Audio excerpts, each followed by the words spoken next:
remaining. One enemy remaining. Player standing. One enemy remaining. Hey! One enemy remaining. Six. A. One enemy remaining.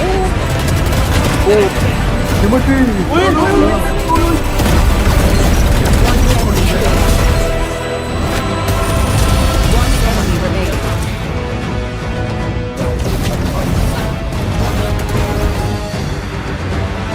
I gambled that last time. You have ult.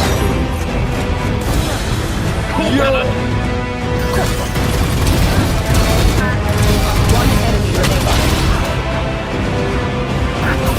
Bye, Sova. Rohit किया है बल्ला final ball.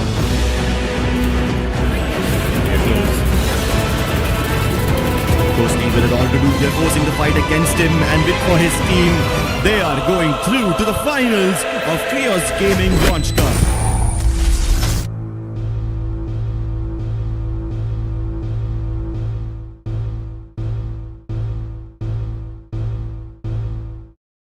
Hey everyone, my name is Dylan Zachariah. I'm the founder of Kryos Gaming.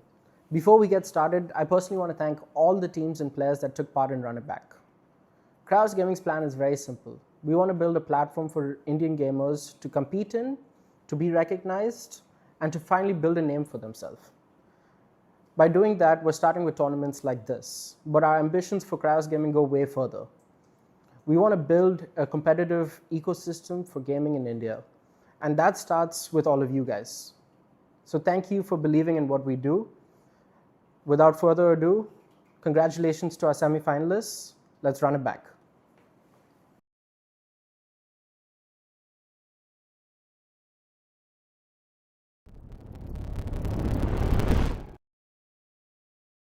Hello, everybody, and welcome to the Kryos Gaming Run It Back Cup. My name is Kryos, and I am joined by the wonderful AKG.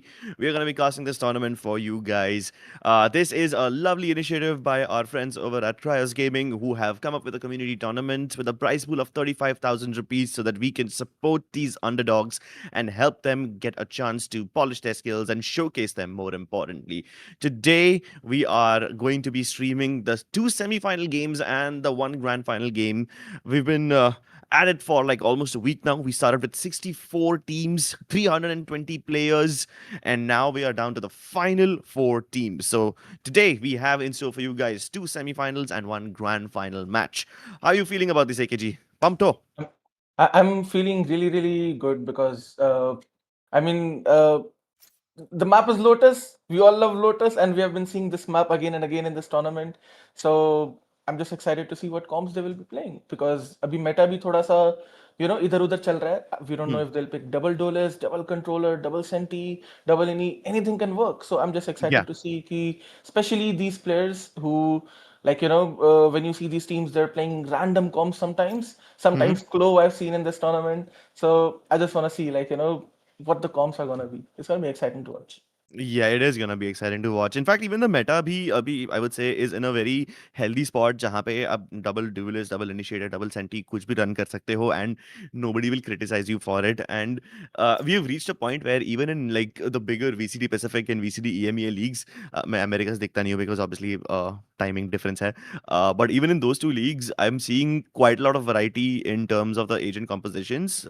लेकिन फिर भी there are some repeat agents like जो तुम्हारा Omen हो गया, Astra हो गया, वो तो हर एक को यूज कर रहा है. I have barely seen any Cloves, so I'm very excited to cast a community tournament like this जहाँ पे Clove देखने का भी एक मौका मिल सकता है. We get to see some random picks like Reyna also sometimes, which we don't often get to see in higher tier tournaments. But that's the beauty of a community tournament run by Kryos Gaming.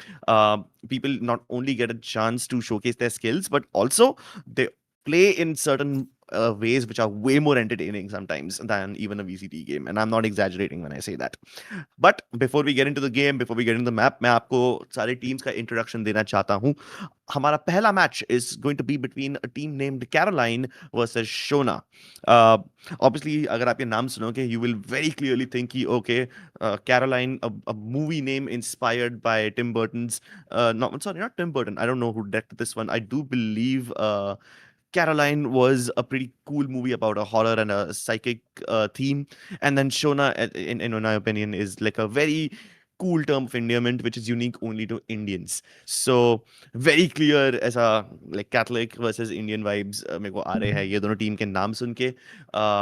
In fact, the team का पूरा नाम is not even Shona, it's Shona's Basement, but I will obviously not say the whole thing for very very obvious reasons. Some people will find it funny. I do not, unfortunately. I'm sorry, I don't resonate with the same humor. But I am excited to see them play because मैंने इनमें से कुछ players को खेलते हुए देखा है on the Mumbai service पहले, लेकिन मैंने उनका गेम कभी कास्ट नहीं किया है. And that's why I'm a little excited to see what they have in store for us. Yes, So, exactly. And hmm, now I think we'll be looking at the veto. It would be hmm, excited to see कि किस team ने क्या ban करा है, and hmm, how did we reach to Lotus. hmm. So can we switch over to the veto screen? Yeah, that would be pretty interesting. I mean, I understand एक तो ये best of one होने वाला है, तो best of one में मुझे expectation ये तो थी कि मतलब या तो हेवन देखने मिलेगा या तो लोटस देखने मिलेगा. I don't think any team is going to run the risk of playing something like an Abyss, जो कि मतलब अभी लिटरली जस्ट बहुत ही रिसेंटली 2-3 दिन पहले मैप Yeah. पूल में वापस आया है. तो मुझे मालूम था अबिस तो शायद ही देखने मिलने वाला है. I was hoping I would get to see a little bit of Sunset. I kind of like that map अभी भी, लेकिन कोई बात नहीं. um one big question is obviously, did Riot forget about Icebox? वो मैप कब से मतलब शेल्फ पे पड़ा है, मैप पूल में ही नहीं आया है बहुत टाइम से. And I will never get to complain about this to anyone, but I miss Icebox. So I guess this is my one safe enough place to let my feelings come through over there. But yeah, basically, ladies and gentlemen, map veto screen आपके सामने बहुत ही जल्दी आ जाएगी. We will get to see what kind of map bans these teams have done. And once we see that, we will get a good idea as to which maps these teams will pick if they make it to the grand finals also. एक बार वापस मैं आप सबको याद दिला दूं, ये जो सेमीफाइनल्स गेम होने वाला है वो एक बेस्ट ऑफ वन गेम होने वाला है. सेमीफाइनल 2 भी it will be a best of one game, and the grand finals will be a best of 3. So that should be pretty interesting. AKG, आप इनमें से कोई भी प्लेयर से that familiar हो? Honestly, I have not heard their name, but Okay. फिलहाल like looking at the agents, it's really interesting because एक team run कर रही है double duelist comp. Hmm. With KJ, it's very surprising because you usually wanna run either Cypher or Viper with a double duelist comp because that gives you more soft control over the map, right? With KJ, Hmm. you don't get much control and you are limited by your utilities range. तो उसके Hmm. साथ double dual के साथ KJ देखना थोड़ा सा different है. अब मुझे देखना पड़ेगा कि how they run the approach because my prediction is they might do 5-man executions more because that's what makes sense, right? You can just molly the site and you can just execute like that. And the other team, they're running double initiator comp. Now this is also interesting because मैंने बहुत time से double initiator comps देखे ही नहीं, like tournaments में. People have forgot how to use double initiator after the double duelist and double controller got into Yeah, meta I and agree. double sentry. So it would be exciting to see how they will be running the double initiator comp. And yeah, like it's actually it's actually going to be a good match. For some reason, we are back to the lobby, but I think we'll be going into the game very soon. Yeah, even I hope we get into the game very soon. मैं भी काफी impatient हो रहा हूँ मैपिडो and agent selection देखने के लिए. Obviously, हमने एजेंट सिलेक्शन के बारे में बात कर ली है, even though we haven't seen it. That is a little bit of spoiler for our audience. So माफ करना दोस्तों, यहाँ पे हम आपके लिए वो गेम के थोड़े स्पॉयलर्स दे रहे हैं. बट ठीक है यार, वैसे भी आपको 2 मिनट में पता पड़ जाता. हम थोड़ी ना यहाँ पे किसी ऐसी चीज की लीक्स दे रहे हैं जो नवंबर में आने वाली है. Yeah, no comments about that. No leaks, no cyber leaks over here. Either way, हम जब ये गेम के अंदर जाएंगे, मुझे डबल डुएलिस्ट देखने में वैसे काफी दिलचस्पी तो है. And honestly I have been watching way too many Korean matches lately. Teams like Nongshim, तुम्हारा Genji, all your DRX, and how often they run double duelists. It's kind of getting one dimensional for me now. But I think it's only one dimensional because हम वो matches इतने देख चुके हैं VCD के कि it become standard for us to expect certain things. यहाँ पे मैं कोई एक्सपेक्टेशंस लेके आया नहीं हूँ, so I am hoping that these teams will surprise me. Yes, exactly. And like when you say teams like Genji and like all the VCT teams, I think even though they run the WS comps, there's always like a big research behind it. Ki how will that really help the teams win the games? Like there Hmm. is always a game plan, and behind those teams there's like a coaching staff working, like coach, assistant coach, Hmm. analyst, everyone's working together, right? कि कौन सा Hmm. duelist जाना चाहिए, which initiator, which senti we should be playing, so it makes sense for the game plan. But if you see the community tournament, they definitely don't have the access to like those coaches. So yeah, it would be really exciting to see कि ये क्या नया लेके आते हैं, because honestly, Crips, I have seen, especially in tier 3, I've seen more creativity than you see in tier 2 or tier 1. Of I course, know, it's right? It's of so course, yeah, refreshing to see that creativity for once क्योंकि yeah obviously एक stat driven data driven approach अगर आप tier 2 tier 1 में लेके जाओगे तो आपके पास जीतने के chances ज्यादा है लेकिन in those kind of stages आप रिस्क लेना भी थोड़ा बंद कर देते हो hmm, बिकॉज आपने एक गलत कॉम्पोजिशन किया and people will criticise you too much and all these yeah, teams are proper right so एक गलती करने से इतनी गाली पड़ती है वो प्रेशर एटलीस्ट यहाँ पे नहीं रहेगा प्लेयर्स को सो आई होप वो लोग खुल के खेल सके वो हिसाब से exactly. And of course, like having a full meta comp gives you more consistency. But when you play some random comps, some random agents, hmm it gives you that unpredictability, that randomness. And sometimes that can be the reason to like, upsetting like a team that have practiced for 2 months and suddenly they see random comp and now they just don't know how to counter that. Hmm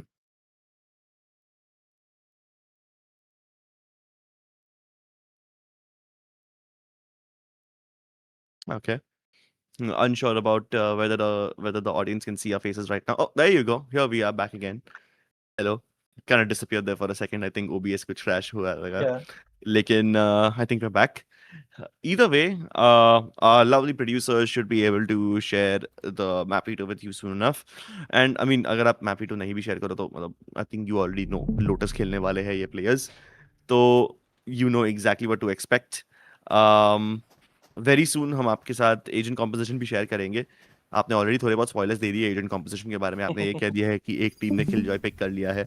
Luckily you did not spoil anything else. Jesus.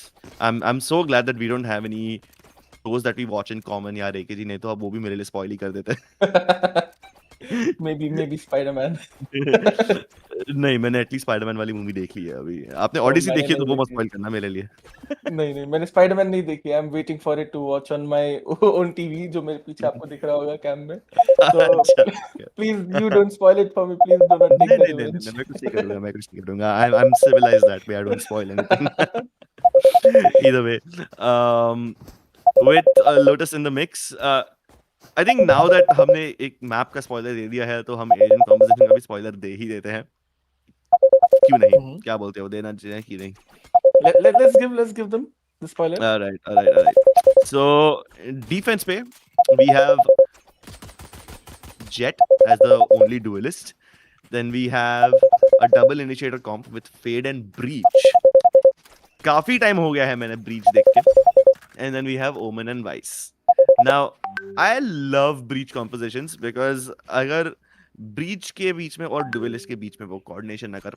पक्का रहा ना अगर कड़क वाला coordination रहा ना भाई it can be so annoying to play against like it is a very easy character to counter Breach is not that difficult to deal with अगर आपको आदत है लेकिन अगर सामने वाले coordinate अच्छे कर रहे हैं it can be a bit annoying to deal with it it's not impossible but it can be annoying Of course, and I think मुझे ऐसा लगता है कि it's also easy to play. Like it makes things much yeah easier. Like you don't yeah have to learn the perfect rotations, you don't have to learn the perfect retakes. You just have all the utils to do that. The yeah only thing is if your team can capitalize with the util. If you cannot, then it's a problem. And if, like you said, exactly it's not really exactly hard to counter them because you can bait the utils so easily. So Hmm.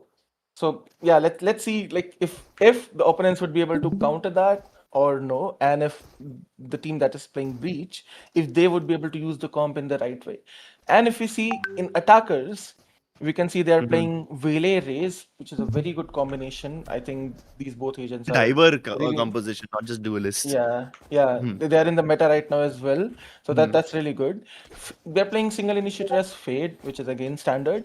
Omen as controller standard, but they're playing Killjoy. Now the problem with this is basically when you played the double duelist comp and you have Fade and Omen, these are the four who run in a pack, so if you are defaulting A or C or somewhere, you usually go S4 because you don't want your Omen to be hanging around alone. If he dies, that's a problem. बराबर. You obviously want your two duelist and the initiator to be working, in the defaults. So because of that, you need a sentinel that can keep the soft control. Let's say if you're playing Okay. Viper, right? Viper can, because of the Viper's wall, it can literally keep A control and it helps really well to re-clear. Same if you're playing Cypher, it have Cage and Camera. So that really helps you with the soft control. So let's say if you're defaulting towards C or if you're defaulting towards A, and if you see, oh, 3 people are spotted in the opponents, at least we have the control to go back and take this free space that our Sentinel have kept for us, which is Cypher or Viper. But when you're playing KJ, it's really hard to actually keep that control because you only have like 2 smokes available, right? And you don't really have like a camera, turret here you can apply that gives you passive info, and you also have a range which the killjoy have to follow. So KJ is very limited.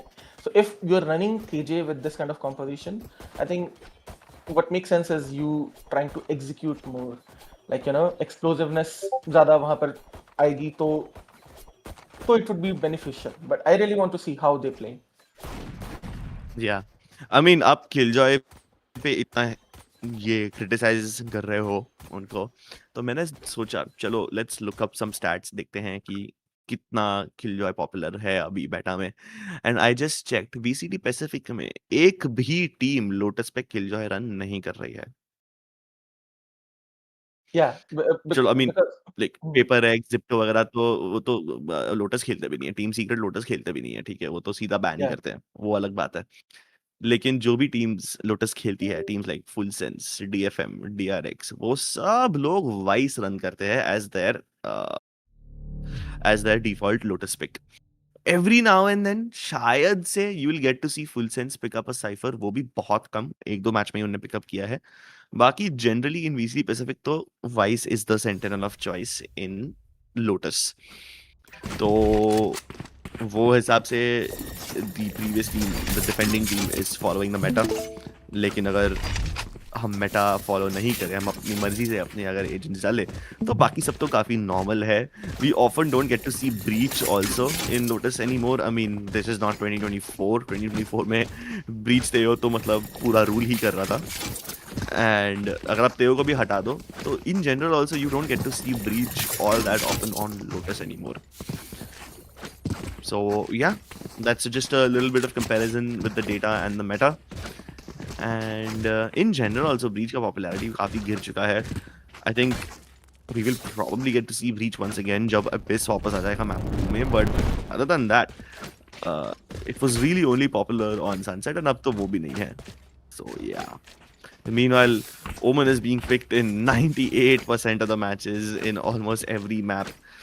I mean, even in Breeze, 16% Omen ka pick rate hai. A map which is he's not even that great on, in my opinion. So yeah, so there you get to see like the kind of disparity in agent pick rates. I also have a theory for that, Krips. You remember the way meta changed? Everyone switched to double controller. सबसे पहले meta आया double controller and double sentinel, and then the meta changed to double duelist. So if you see teams में जो double initiator comps खेलते थे, जो भी players, they either switched to the different agent, right, or they got replaced. Like the team started picking players who are more self-sufficient in terms of getting more kills, because that's exactly what was working in the meta, like players that can play the second duelist or the second controller, which is Viper usually. So the players got used to that firepower, like taking their own duels. That's how the meta shifted. So now, even though Breach got buffed again a little, Breach is still viable, and other like controllers got nerfed, Sentis got nerfed, Duelist got nerfed.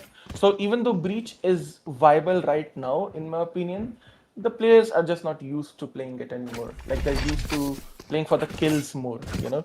So I think that is exactly why we don't get to see a lot of Breach these days. But I think dire dire it would change, because I definitely think Breach is very strong, and with the Initiator's buff, where their like cooldown going from 60 seconds to 50 seconds, the Duelist, Controller, and Senti's nerf is definitely gonna bring back the double Initiator meta. Yeah, man, I was so sad that the Sentis were nerfed. I mean, काफी पुरानी बात हो गई है, obviously. लेकिन with so many teams having to adjust to the new Senti timings, पहले मतलब थोड़ा predictable हो जाता था. Like round के start में 1 minute 40 पे you will get to see some action, and then there's the 30-40 second cooldown again 1 minute mark पे you get to see some action, and then in the last 20 seconds you get to see some action. Basically Sentinel की utility जब cooldown पे से हटती है तब भी वो 40-40 seconds के intervals में you get to see some fights. नहीं तो उसके बीच में तो there's only some rotations. Now ever since it's been increased to the 60-second marker, I think instead of adjusting to the new Sentinel the new Initiator cooldowns and the signature ability cooldowns, the teams were like, screw it भाई, हम तो सीधा double duelist ही चलाएंगे. And उसके बाद से the meta has become quite stale, because for the longest time it's just been pick duelist, run it down, because there's really no reward for using those mind games. There's no reward for saving your utility and baiting out enemy utility and, you know, using it with the timing. And over there, I guess you can say that yeah, some teams got lazy and they just started to run the sides, like, you know, take a whole paper X approach and just fully blitzkrieg it. Or sometimes you have some sort of creativity that way.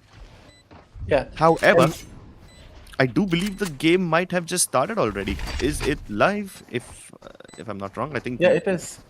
We're in the pistol round, and it's already, they're retaking. It's a post-punch scenario, and Player standing. Guardian main has like, he have a stun in 3 seconds, but he got shut down, and attackers have won the first round.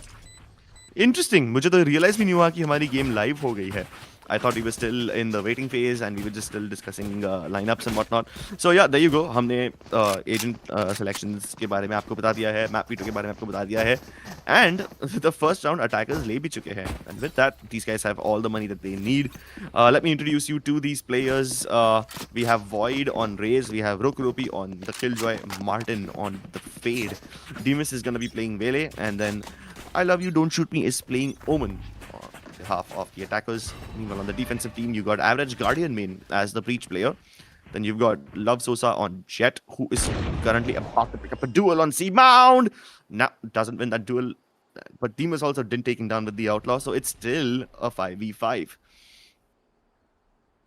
And the team that you see in your attack is Shona's. The next name I'm not gonna say. And defenders, they're Coraline. And yeah, like, I don't know what's happening right now.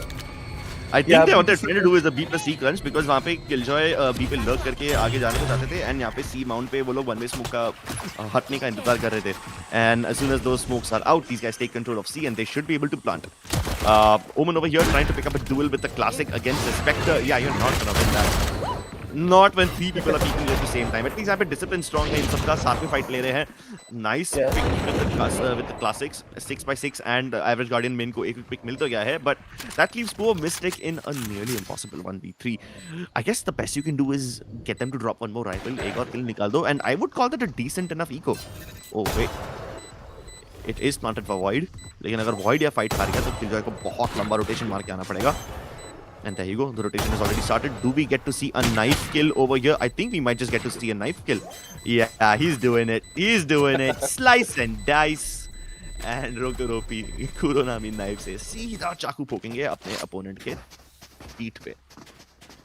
And this knife just reminds me of someone. I don't know if you know that clips, where I coached a player in the past, and he always had that knife in hand, like and I kept You telling mean the him skin or the tendency to go for the it? the skin, like that skin, the Kuronami knife. He always had that knife out, and I kept telling him, "Do not take a knife out. Do not take a knife out in scenarios." Yeah. And he just couldn't because the knife is so distracting. And See, this coincidence is is, yeah. this is where it helps to be poor. मेरे पास कोई अच्छा fancy knife skin है नहीं तो मैं कभी इसे निकालता नहीं हूँ ऐसे sticky situations में. हाँ That's- लेकिन I am a stickler for humiliating my opponent. So अगर मेरे को नाइफ करने की opportunity मिले वो मैं definitely use करूँगा. Yes, exactly. Full on tree attack from the attackers this side, and it seems like वो लोग tree control लेके यहाँ पे रुक गए हैं एक second के लिए. They're waiting for the re-aggression from defenders. Fade का haunt, they were hoping to get some free smoke kills with that, लेकिन haunt instantly तोड़ दिया जाएगा. लेकिन after doing all of this, tree control लेने के बाद उन लोग ने एक boom bot डाला and tree control वापस give up करके वो अभी C जाना चाहते हैं जहाँ पे Killjoy already पहुंच चुकी है. रोकी already पहुंच चुका है वहाँ पे to show some presence. लेकिन उन्होंने tree control क्यों give up किया? इतना लगता है कि इतनी मेहनत की आपने ट्री कंट्रोल लेने के लिए, इतनी यूटिलिटी बर्बाद की and then you just give it up. ये मुझे अच्छा नहीं लगा. But here comes a full on C assault. Mystic needs to get ready. Okay, and यहाँ पे the thing is they're again gonna fake C. Oh no. Okay, first they wasted so much utils on tree. Okay, boombot, prowler, recon. Then they went C, wasted utils, and now they're gonna go A. The problem with this is they're not gonna have any utils for post plant. So, and the defenders they have double income, so they have all the utils for retake, right? So Yeah, they have. I think the advantage is here with the defenders, but let's see how it goes. I mean, एक अच्छी चीज थी उन्होंने defenders के rotation को तो हटा लिया था. So they got the free side, they got the plant for free. But yeah, before you can even take post-plant positions, before you can even get into safe spots, you guys are already losing your life. Void के outro shot ने उनको थोड़ा बहुत बचा तो लिया है and Fade को मारने के बाद they've done a decent job, but there comes Mystic with the double kill. Yeah, so great idea over here, but execution थोड़ा poor था मेरे हिसाब से. So the attackers जब उनने ट्री पे अटैक किया, 3 डिफेंडर्स यहाँ पे तैयार थे उनको रोकने के लिए. एंड देन जब वो लोग सी पे गए, सारा रोटेशन उन्होंने पुल कर लिया है. तो एटलीस्ट एक पॉजिटिव चीज यहाँ पे हो रही है ना कि डिफेंडर्स जो है वो ओवर कमिट कर रहे हैं अपने रोटेशन पे. तो उनसे आप ये ओवर रोटेशंस बेट आउट करवा सकते हो. हाँ लेकिन वही बात ये है अटैकर्स की कि मतलब उनको जो एरिया उन्होंने लिया था वो गिव अप नहीं करना चाहिए वो एरिया पे. सो सम मिस्टेक्स दोनों ही टीम्स की तरफ से हमें लेनी पड़ रही है. Yes. But one thing I really like about attackers is they're inserting people at least so that when they get stormed in one side, they can just rotate back, and that's what we saw in the last round.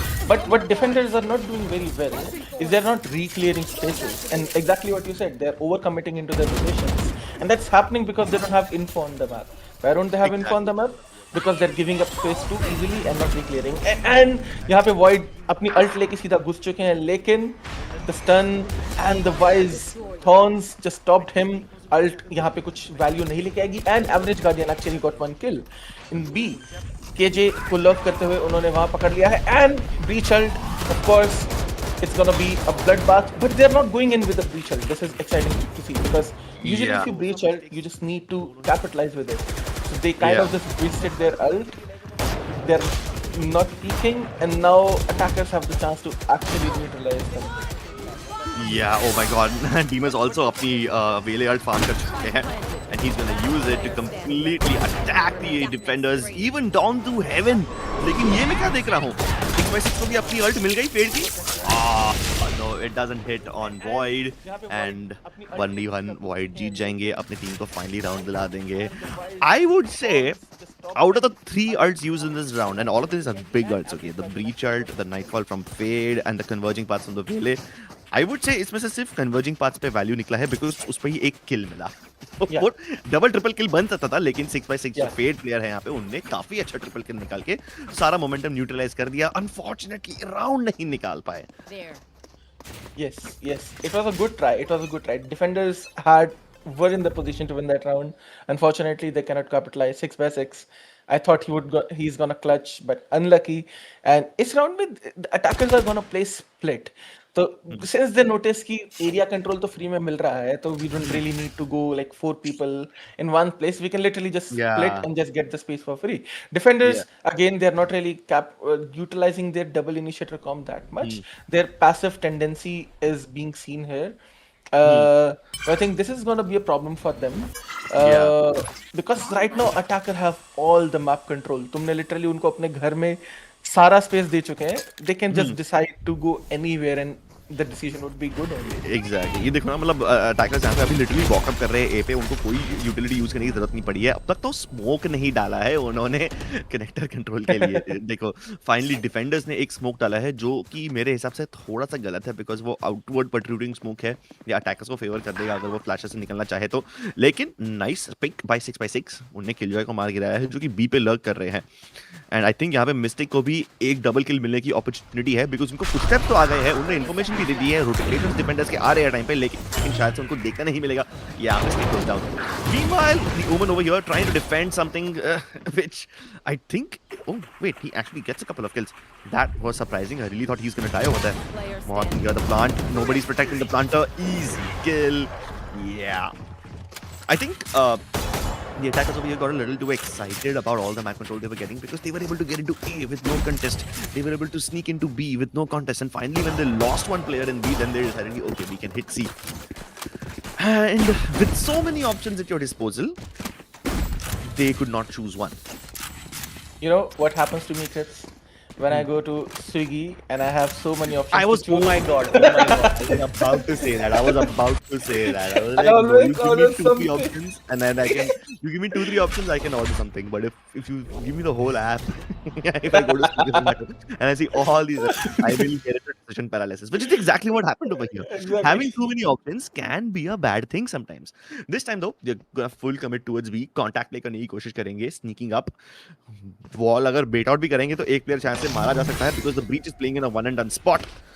I do not like this position as a breach player. अगर यहाँ पे कोई अब Yoru खेलते या chamber खेलते समझ में आता फिर भी लेकिन देखिए मिस्टेक्स का किस तरह से लर्क आ चुका है ऑलरेडी दरवाजा खोल के फुल ऑन फाइट करने की कोशिश and I love you don't shoot me is trapped over here Breach के ब्लास्ट बैक ने सॉरी ब्रीच के ब्लास्ट ने उसको कॉर्नर कर दिया था he still tries to fall back and now I think AG the defenders have finally listened to you. They are actually being a little more proactive now.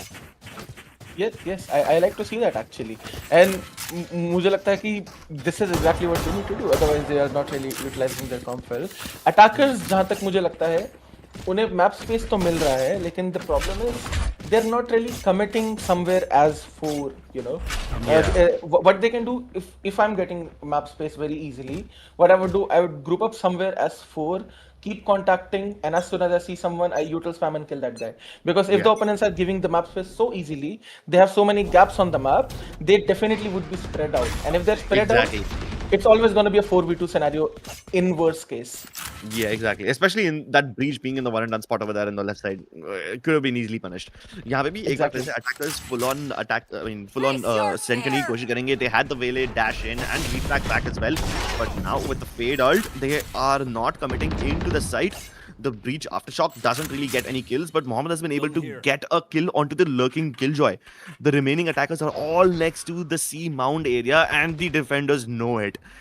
The fade ult has been completely wasted. They managed to stall them with just one smoke and nothing else. I think that's the most value you're ever going to get out of the smoke. But Lovesosa gets a triple peak. 6x6 has to get that one kill. And that's all he will, unfortunately. Getting overwhelmed by numbers by getting triple peaked. At least now they're using the numbers to their advantage, right? The attacking team does not really have that much value by using the utility. But they're using the numbers. Oh my god, why would you fight in the open? So yeah, you managed to get the Omen to switch to his pistol, but Martin still has his guns out and about. And with that haunt not being broken in time, you know exactly where the breach is, but you do not know where Mohammed could be. This could be the difference maker over here. They need to play in tandem. They're giving up 1v1 fights, and it goes both ways. I could criticize everybody right now, but Martin finally baits his teammate and uses that timing to get that one kill. This round should not have been that close. More importantly, the attacking team had no business winning that round. They wasted their fade ult. They got stalled by just a single piece of smoke. ऐसा भी नहीं है कि वहाँ पे stun आया, nade आया. Nope, just one smoke. Yes. I think Mystic running like with his ult jumping like that just kind of that gave them also. away the round. Yeah, it gave the round away. And this round they are gonna listen to me and start 5-man somewhere. And I think this round attacker's gonna win. I'm pretty sure they're gonna win because if they can just literally execute here defenders can do nothing. Exactly, bro. Like, you can just overwhelm them with the utility. Oh, finally some wise horns to stall them for a little bit, but that's okay. They should be able to get control now. And the breach fort line does absolutely nothing. Could have been a peek on the back of that. Oh, nice way to get rid of Void's ultimate. That showstopper is gone, but so is Mystic. All he gets is one kill. I think he might have heard Mohammed drop. Did he make a sound while dropping? No, he did not. Nice play. Takes down Martin. Divas one taps him out of existence. Great stuff. 2v2. They know where the fate could be. Sound area है फिर भी वापस heaven stunning का and lockdown has been planted. The attackers actually commit to this one. Yes, they're going for the Hail Mary push. Love Sosa gets one. But the Fade really can't do much. 6x6 has to respect this lockdown. Yes, and he have a seize and a recon, but no, he's taking his knife out. Oh. Okay, so this was a good walk up from Rokarop. I would say I would have to comment that he could have just sit in tree and waited for Fate to come and take a 1v1. He could have wasted time, but you know it was actually unexpected, and Fate didn't expect it, and he just won the round. Exactly. You wouldn't expect a Killjoy to push up after taking that lockdown. You know, like you can expect the Killjoy to push up while the lockdown is active and you're getting all that space, but not after it has popped. So that is just some terrible timing. But it works out for Rokuropi. Sometimes making the suboptimal play actually helps you out. Yeah, exactly. But I also think Fate should have been more aware of that timing, because I'm a big preacher of not having your knife out. You have more time than you think. You know, if you can just have your gun out, walk, keep the surprise element. This time you can't even blame the Kurunami. Yeah, exactly. That was a default knife. Why would you want to watch that knife in your hand? But this round, attackers have gotten A control again pretty easily, and I think this is gonna be a good decision from them of getting B, because like you know, they got B main control easily, A control easily. They can just literally dump util and get B easily. Surprising to see they're not smoking upper, and they like chose to smoke. They chose to fight over there, Because nade वगैरह डाल रहे थे, and they wanted to fight over there. And after fighting and getting all the possible kills at B, they're gonna go plant at A. I guess they're leaving nothing to chance at all. They know that the Fade has an ult, and they don't want to stick around on B for that to happen. Because पिछले round में भी उन्होंने एक बार B का दरवाजे से from that rotating door, they lost a lot of their lives, and that Fade ult plus the door opening combo is dangerous. So I think that's probably why they went there. Yes, of course. And okay, so 6 into 6 maybe he was trying to deal some damage to the economy. He wouldn't be able to do that. Now let's take a look at the ultimates. We have Vele and Omen ultimate, which can be really deadly if you can combine that. You know, you just Vele ult into the side because you're anyways getting the main controls for free. You can just use the Omen ultimate into the spawn, and you can just crunch them so easily. If they can find this, I would be really happy. Like, you know, that's all I want. I want them to find this play. Use Vele ult into C, have your Omen ult into the spawn, and you should just, win the round. Also, looking at the economy, maybe this is not the best time to use their both ultimates. Maybe they should do that in the next round, which I'll be happy if they can just do it, at least use it in the next round. Defenders, they do have Vice ultimate, they do have Fade ultimate, so it should be pretty easy for them to retake. But I don't think they really have that well of an economy, so maybe they'll also be saving their they'll also be saving their ults for the next round. All right, quick little tack pause if I'm not wrong. This is the tack pause, right? Not a tech pause. Yeah, this is the tack pause. Tack pause, all right. Then let's see. और ये लिया था Coraline की team ने, the attackers. Wait, is Coraline attackers or defenders? Coraline is defenders. Shonas are attackers. All right. No, sorry. Shonas are defenders. Wait, I think we will meet them there with this one. Okay, no, I think Shonas are attackers and Coralines are defenders. The overlay is switched up. You know, it's reverse. Okay. All right then, no problem. Either way, these guys are going in with a full send on the C side, and this time to unko plant bhi mil gaya hai for absolutely free. They just got one kill onto Martin, and that was it. Wait a second. Martin's alive. So yeah, clearly, ladies and gentlemen, this HUD is a little broken, but it's not as broken as the defenders' entire retake setup. They got destroyed in seconds. Oh my god. They actually also did they use their ult scripts this round? Not that I recall. Okay, so now they have 3 ults, so they can just use 2 ults and attack like in execution and 1 ult in post plant. So even though we have 2 ults available, Jet ult if I don't consider two Jet like ult. really impactful ults they're available in for defenders, but I think KJ ult can just counter that. So मुझे ऐसा लगता है कि ये round 8-3 होने वाला है इस round Yeah. का score, but let's see. So यहाँ पर tree control and it's looking like an A split, and of course defenders are not in the position to actually defend that. They're again giving up the site so easily. They're just choosing to fight from the spawn, and okay, so we are just running it down in C2. Yeah, I guess we're just running it down, bro. This is the don't give a damn wala gameplay.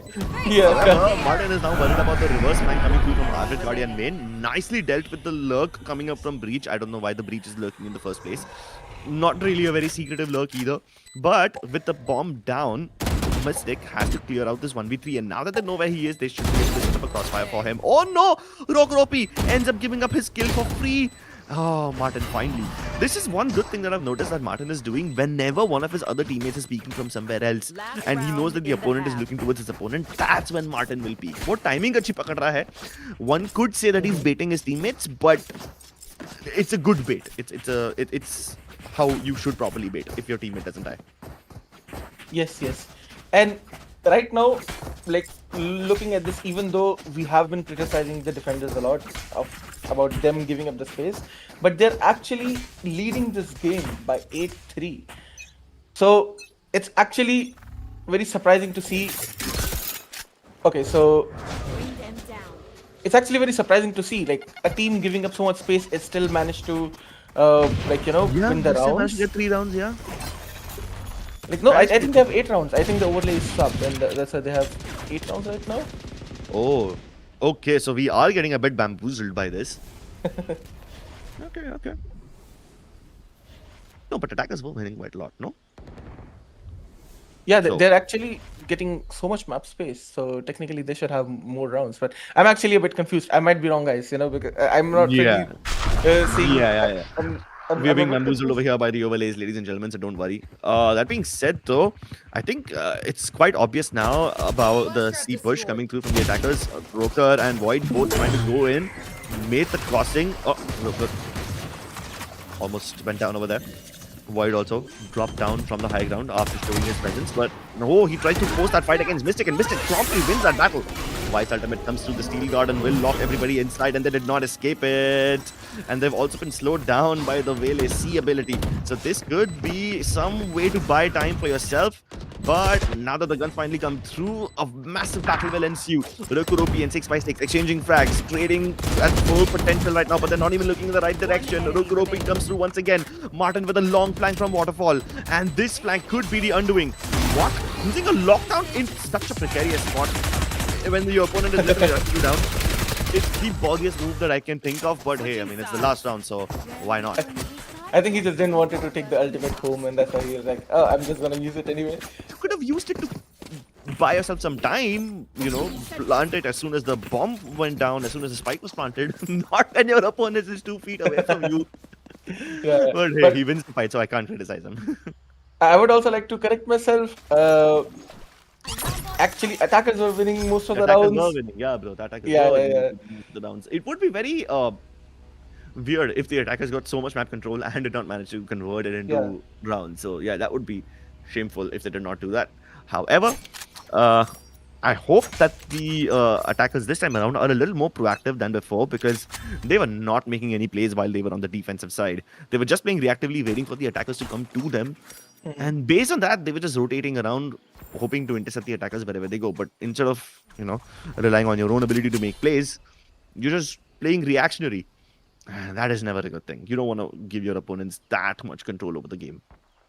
Yes, exactly. But I'm really happy to see that defenders are doing what attackers are not doing, despite not having, that kind of a comp, that double initiator comp. They took B main, got info, they readjusted towards A. So right now, I think Shonas are doing a much better job at being proactive, having the information on the map and reacting accordingly. But they have managed to give them some space towards A and B, and attackers are gonna be gonna go into a B split. Surprising to see that Breach is actually not with them. He's lurking. Yeah, a bit which is strange. very weird. Yeah. He should be probably with the team, and now he's gonna be taking his own solo duels. But it's working for them. I don't know how it's working for them, but it's working for them. They have managed to get into 3v2. But can they secure this round? A nice shot from Demus. There's a chance. Can he clutch a 1v2 here? He's not expecting Breach, and he won't be able to clutch.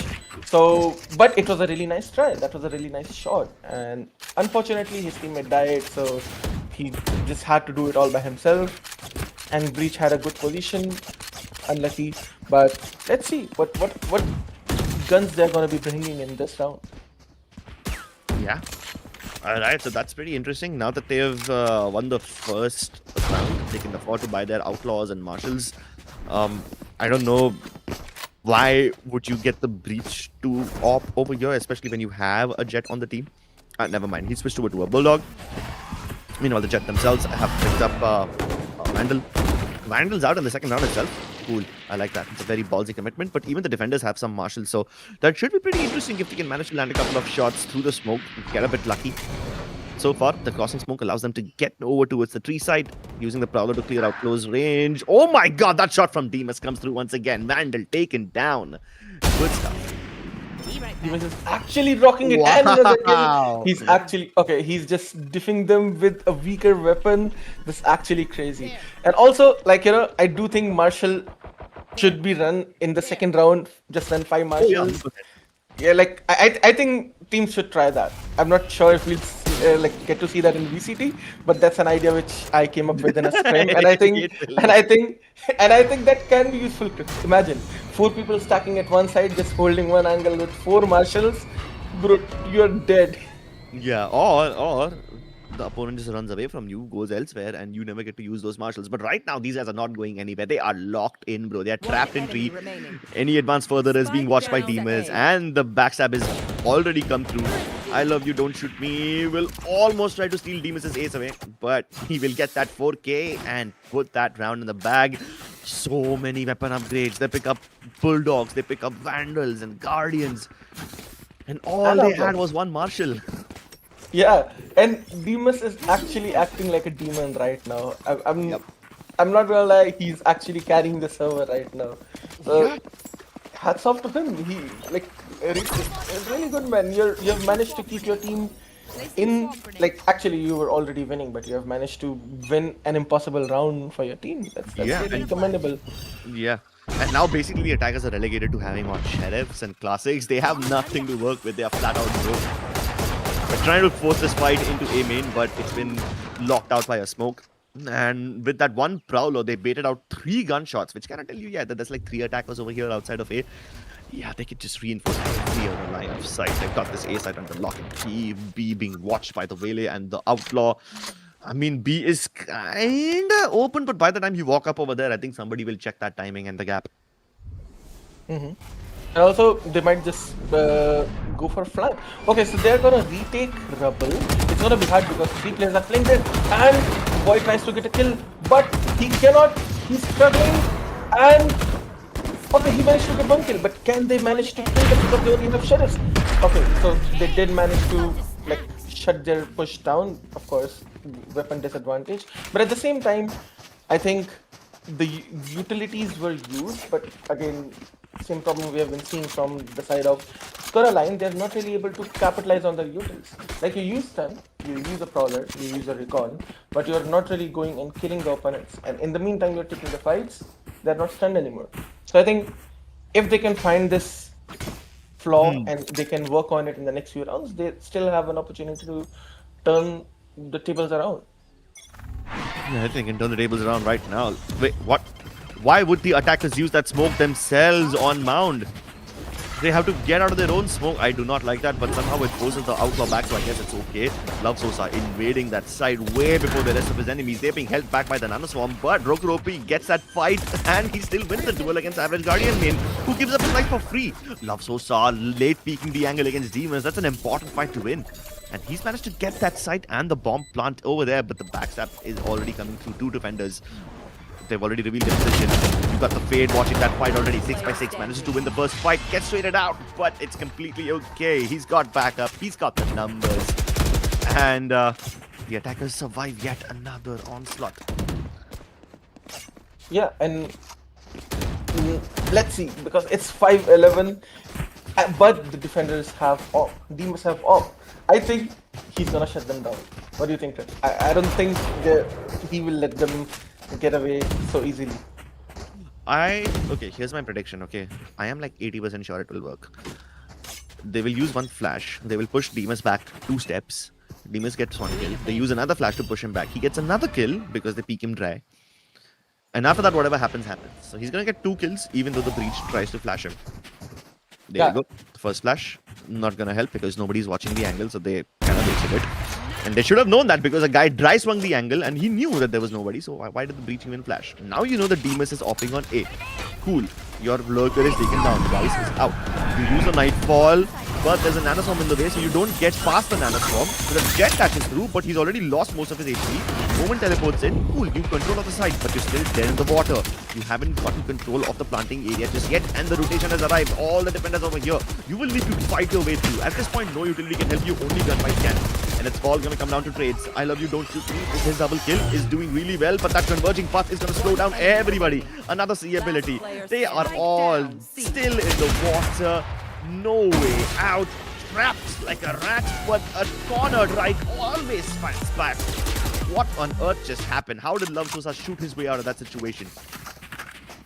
This is just, I don't know, too unpredictable. Because honestly, defenders should have won this round. Like they had them pinned down. I think the problem is they just got too greedy for the kill, and they're like, okay, let's just run it down. We have won the round. They took it too easy, and they just managed to lose that round, which should have been easy to win. But it's actually a positive thing for the attackers, Coraline, because now they can still talk, especially in this timeout, they can talk about like their game plan, what's working for them, what's not working for them, how the rotations are working for the opponents. Let's see if they can come up with a good solution. Right now, Demus, I don't know the economy, if we can quickly see the tab. Okay, so Demus do have a Guardian. It can work like the Marshall in the second round, so he might be able to like get some kills here, because I'm really happy to see this guy fragging. But 6x6 also have like, you know, stepped up and started getting more kills. So it's actually like, you know, it's मुझे ऐसा लग रहा है इस point पे it's just shooting. It's just shooting. Yeah. I mean, honestly, that's what most of these rounds have come down to. There have been so many wasted ultimates. I'm sure that when these guys go back and watch the VODs, A, they will hate me for criticizing them, and B, they will hate themselves for wasting their ultimates. Because so many of them have been wasted. और मैं एक किसी player को point out नहीं कर रहा, दोनों teams से हमें ये देखने मिल रहा है. Yes, exactly. Now they have decided to take A control and B control उनको free में मिल चुका है attackers को. They can easily go into a B split here, and it should be easy for them because only 2 players are holding that. And Dry peaks throw the thorns. He could have died. Yeah. But Oh, now, the timing from I Love You Don't Shoot is actually pretty good. They won't expect this. They don't expect him to go through the smoke once again. And that's a free kill for I Love You Don't Shoot Me. both Omens TP'd back. They're gonna regroup to their team. I think they will try to hit into an A hit. Omen should be rotating fast. He have a paranoia. He can paranoia stairs. Yes, he's gonna paranoia stairs. And Fade is stuck in backside. And 6x6 couldn't manage to get any kill here. Raze also tried to take a timing but got shut down there. Now it's a 4v3 and Love Sosa with the really nice kills with the insane 3k. And now it's all on the killjoy. Rock, he managed to get the first kill. It's a 1v3 scenario. It's a do or die. It's not a do or die, but can he manage to get another kill? And he dinks dead. I don't know if he dinks, but he gave a lot of damage. Could not manage to get the kill. And there's a teabag happening. Okay, now Love Sosa. The teabag is not the problem over there. The teabag is not the problem over there. The problem over there is you knew they're coming towards A. You heard the sounds. You heard everything. And you did not rotate in time. And I think they have gotten a penalty for the teabag. So, although I do believe teabag is a part of the game, it helps you to play with opponent's mental, it gives you an advantage. But of course, that's not allowed. So they have gotten another penalty, and now the defenders actually take the charge to take the control. Are they gonna push through the smoke? Because they have used the paranoia. Demus, one kill, Martin, another kill, Martin with another kill. It's a 4v2 scenario. It's looking like the defenders are gonna win, but they have given up the spike. That's strange to see. They have given up the map control. They could have used the smoke on the right side, जहाँ पे breach अभी खड़े हैं. But for some reason they gave up the space. The spike is not with them, and Average Guardian is gonna slowly clear the angle. He'll realize there is no one holding them, and they're gonna clear Rebel slowly. Very slowly. At least they've recovered the spike, and the B site is open for the taking. Only the turret watching it.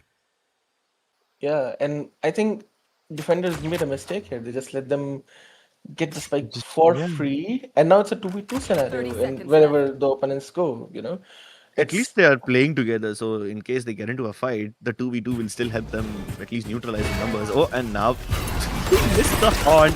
Yeah, well, that's unfortunate. And with all the sound given out, Average Guardian main still walks into the Nano Swarm, out of the smoke, into basically suicide crosshair. And yeah, these guys have doubled up on top of him. What?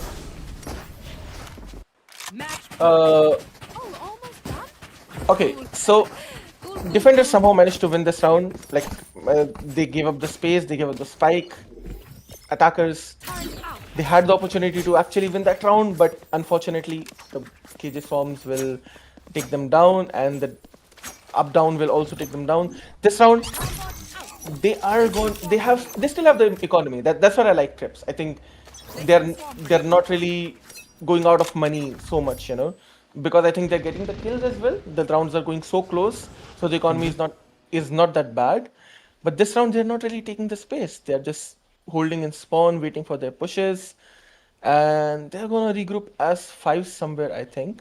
So But I the guess, defenders, I guess the tendency to play passively extends to both the attacking as well as the defensive side, right? Like they were not being very proactive in defense, and now they're just waiting for the attackers. They're waiting for the defenders to once again come in and showcase their presence so that they can make a reactionary play.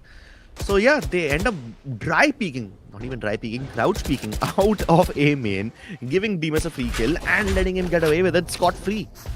and you know why he got away? Because of the attacker smoke. Yeah, why would you put down that smoke? That too is protruding outside. Yeah, you usually give that smoke to a lurker if someone's lurking alone, but if you're clearing the angle as 4, that smoke is not very great.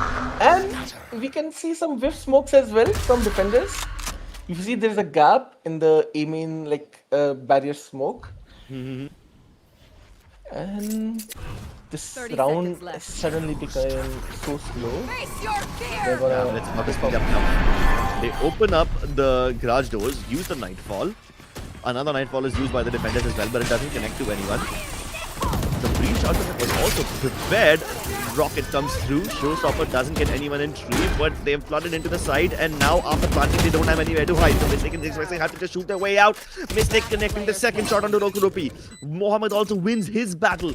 So these guys are just winning out their duels. And that's the reason why these guys are still alive. How do you manage to shoot your way out of sticky situations so often? Like, I get it. अच्छा M होना एक बहुत बड़ी बात है. ऐसे difficult situation में अगर आप फंस जाओगे तो M will be able to dig you out of the sticky situation, but if you can use your ability properly, you will not be in this sticky situation. Yes, exactly. But Chris, I have a question from you. आपने जितनी बार भी razor use होते हुए देखी है, did you see them No, getting not a a kill single. with razor? Yeah, not a single kill with a showstopper so far. Okay, so yeah, that's a fun okay. fact. That's a fun That's fact. okay because they managed to get them to like just fall back for like a couple of seconds, so that was nice, I guess. Oh, Omen, I love you, don't shoot me. Very risky business over here, trying to dry peek over here. Just jump peeking. Uses the smoke to buy some time. See, that's a decent smoke. This one doesn't protrude Yeah. out; it just stays over there. So that's how you smoke properly. Yes, yes.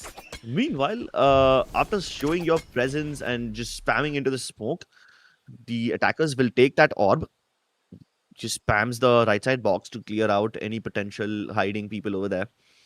But they've got that breach utility on the ready. Like, average Guardian main has his flash out. So he should be sending that in any second now. And these guys, I thought they were about to go into C, but no, after getting the orb, they will just fall back. And they will try to lurk up A, where their Vice is sneaking in slowly. I would have loved if the Vice was just able to open the door. Oh, I think the Killjoy, Rokuroki just spotted the Vice falling back, and that should be very clear indicator that this is going to be a fast C hit. And now they go in. The C's to stop them in their tracks. Once again, Love Sosa goes up ahead, way ahead of his teammates with no backup whatsoever. He gets his face pumped with a shotgun.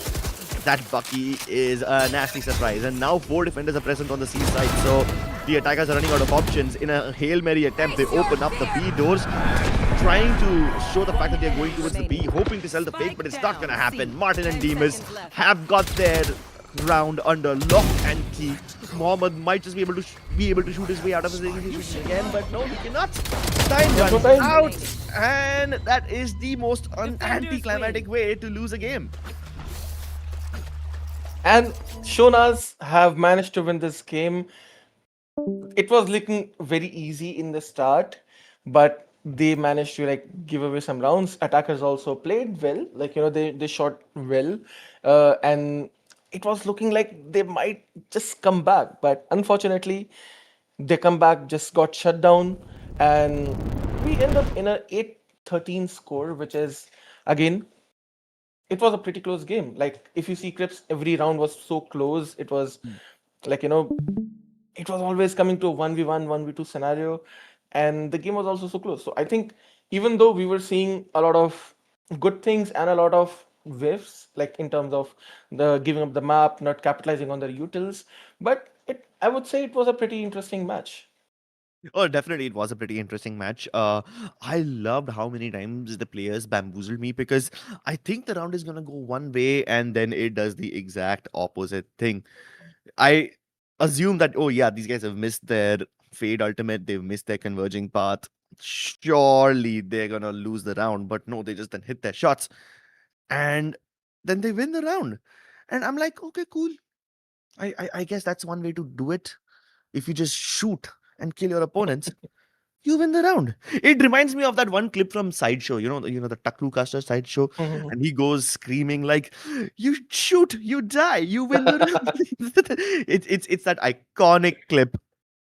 But yeah, unfortunately, there were a lot of tactical errors over here, which if the opponents are watching, the next opponents are watching. I don't know who Shona will be facing next, but if their opponents are watching this game, they can definitely use all this information against them.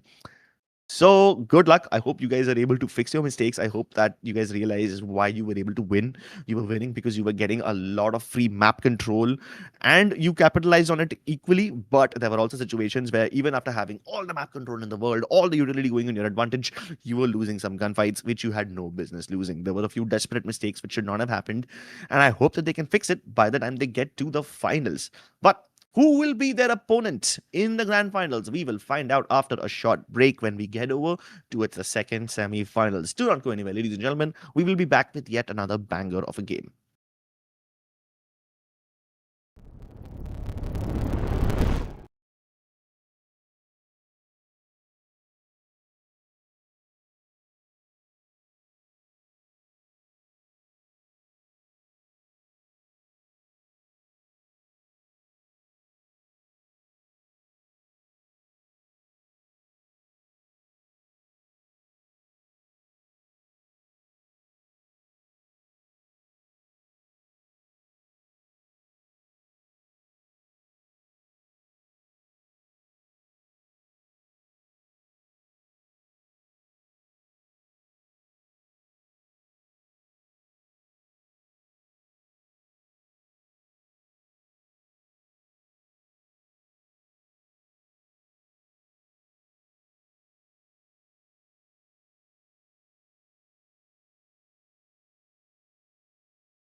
Hello, ladies and gentlemen, and welcome back to the Kryos Gaming Run It Back Cup.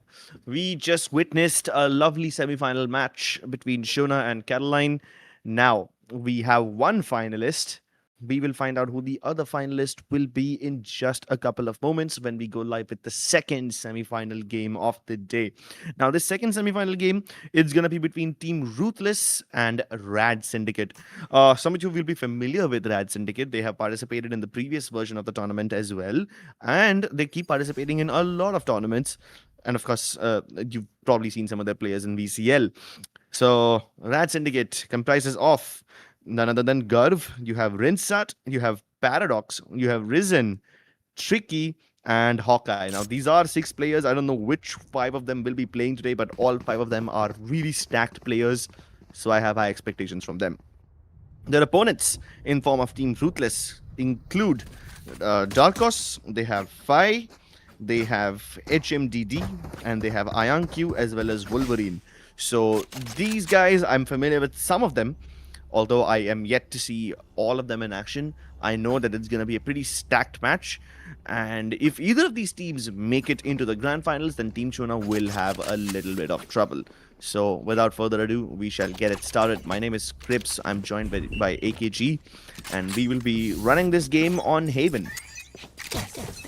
And if you see the composition, we're running this game on Haven, and the game has already started. The composition is pretty standard, double duelist, but one team is running Cypher and one team is running Chamber. Attackers have already made their way to C side. Although, I'm really sorry, we cannot see that on the screen right now, but let me just introduce you guys to the comps. Attackers are running Jet, Jet, Phoenix, Omen, Sova, and Chamber, and defenders are running the same Jet, Phoenix, Sova, Omen, but Cypher. Now I'm of course I criticize, I think Cypher is better on this map, like I explained in the previous game as well. With Cypher you get more soft control, and when you're running double duelist, you usually be running as a pack of 4, so that soft control is very important for you. But when you run with Chamber, you just don't get that soft control, so you lack that map control. Even in defense, I think in defense it's still more workable because Chamber can play very aggressively for the kills. It's mainly for the attack. Though now we have switched to the screen, and as you can see, the first round has been won by the Rad Syndicate. Pretty good round from them, and it's their anti-eco now. They are starting to 3 towards A, 1 towards B, and 1 towards Garage.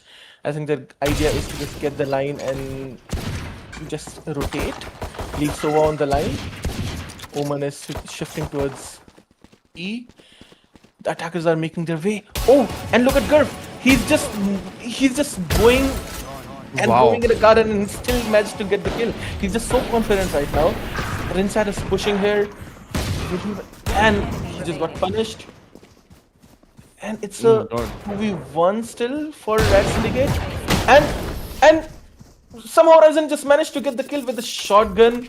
It was really close. I think Rad Syndicate took it a little lightly. They kind of like just ran it down, but they got punished for it. So now I think they would realize that, okay, opponents can also shoot. So let's keep it a let's treat them little with chill. a little bit of respect, maybe like a little 5% more, yeah. But yeah, I love the no damn given approach. I really love the way how these guys are not afraid of running it down. I mean, how often do you see a Sova fighting in a lobby practically near attacking spawn with a Marshal? You don't often get to see that. So he will get to show that again. Off control. They attempted, but Dracos wins the fight against Rinsat. So that's pretty cool. Garv should have the Marshal from last round, but instead, he doesn't have that. They're all gonna rush him down at the same time. Runs out of bullets in the Sheriff, but he has set up a good bait for the Jet. Tricky has not been spotted yet. There's a tiny gap in the control smoke, which Tricky can actually use. Generally, this is a bad thing, but now it gets Tricky a free kill. He gets flash, and Darkos gets his second kill of the round. 1 point away from the run it back once again. So I'm glad that somebody's running the Phoenix. At least we can get to say the name of the tournament again and again. But even in a 2v4, these guys will still attempt this retake. Paradox pushes the fight against the PT player, and he wins the fight against HMDD. And now with the judge, he drops right down into IonQ's face, but he gets only 1 kill. Darkos, with 4 kills in a single round, has farmed up his ultimate. And they got the first round on the board, and they also have Phoenix ult. It would be exciting to see how would they use this Phoenix ult in this round. They are also like one orb away from their Omen ult, so maybe they can combo it in this round. If you look at the economy of the defenders, they still have good guns. Ryzen is again playing with a shotgun. I'm not a big fan of shotgun in this meta, but let's see how he's gonna make it work. Nice. Got that sniper set up on Garage as well as B. He puts down that cyber cage just a little later. And back committed towards the ace. So it was the C side. Ryzen is hiding inside that cyber cage. That's actually nice. Gets the kill onto the jet with just the judge. And before the Phoenix can make any impact with that ultimate, they have been sent back. The attackers rushing back now. Hold on though, because Team Ruthless are not done yet. Even though they fall back from C, they are still willing to fight on Garage. Paradox knew about that position because of the Cypher ultimate, but he still decided to commit to that fight. And now they're going to force the issue towards B. Renta takes a bit of damage, uses the heal, uses the molly to hold them back, but the Garage fight still goes in the favor of Team Ruthless, so they should be able to beeline towards the C side. And they have made their way to C side. Like now it's a retake scenario. It's gonna be really hard because you don't really have a smoke. You only have like Phoenix, which doesn't have any flash left, only a wall. But you have them pinned down from 3 different locations. No! No way, Tricky! None of them were looking at CT. They both were looking towards the C connector on the B side and the garage door. None of them were looking at Tricky, so he got the first 2 kills for free. But Tricky, in standard Tricky fashion, wins the third duel fair and square. And with that triple kill, he secures the team the round. Yes. I think I forgot that these guys are really great shooters. We have seen them in the VCL as well. So I think that's gonna be a little hard to counter for Team Ruthless. Let's see how it goes. This round they have only Omen ult. They are starting in a split. They're gonna look for info and probably group up somewhere in the mid round. And it's a pretty standard split, you know. Ancutie heading down towards B all by himself. You got the jet. I'm sorry, not the jet. If I'm not wrong, that is going to be the Sova near garage door. Gar, the other Sova, already discovers the anti-flash. Flash comes through. Oh, the smoke was just 1 second late. Otherwise, Gar would not even have been flash. But even then, What? excuse He me, killed Gar, himself? I do not know why. I legitimately do not know why. Did he do it to farm an ultimate orb or something? I don't know. Maybe he didn't want them to get the ulti orb. Okay, at this point, there's a lot of questionable things happening, which I will refuse to comment about because they were not nice things to say. Gets tagged by the drone, so Rinsat also gets taken down. He could have taken down the Omen right there. That ultimate, if it gets cancelled, would be an easy kill. Commits the ultimate towards the A Heaven region, but they do not account for Tricky over here. They have no idea that he's around there.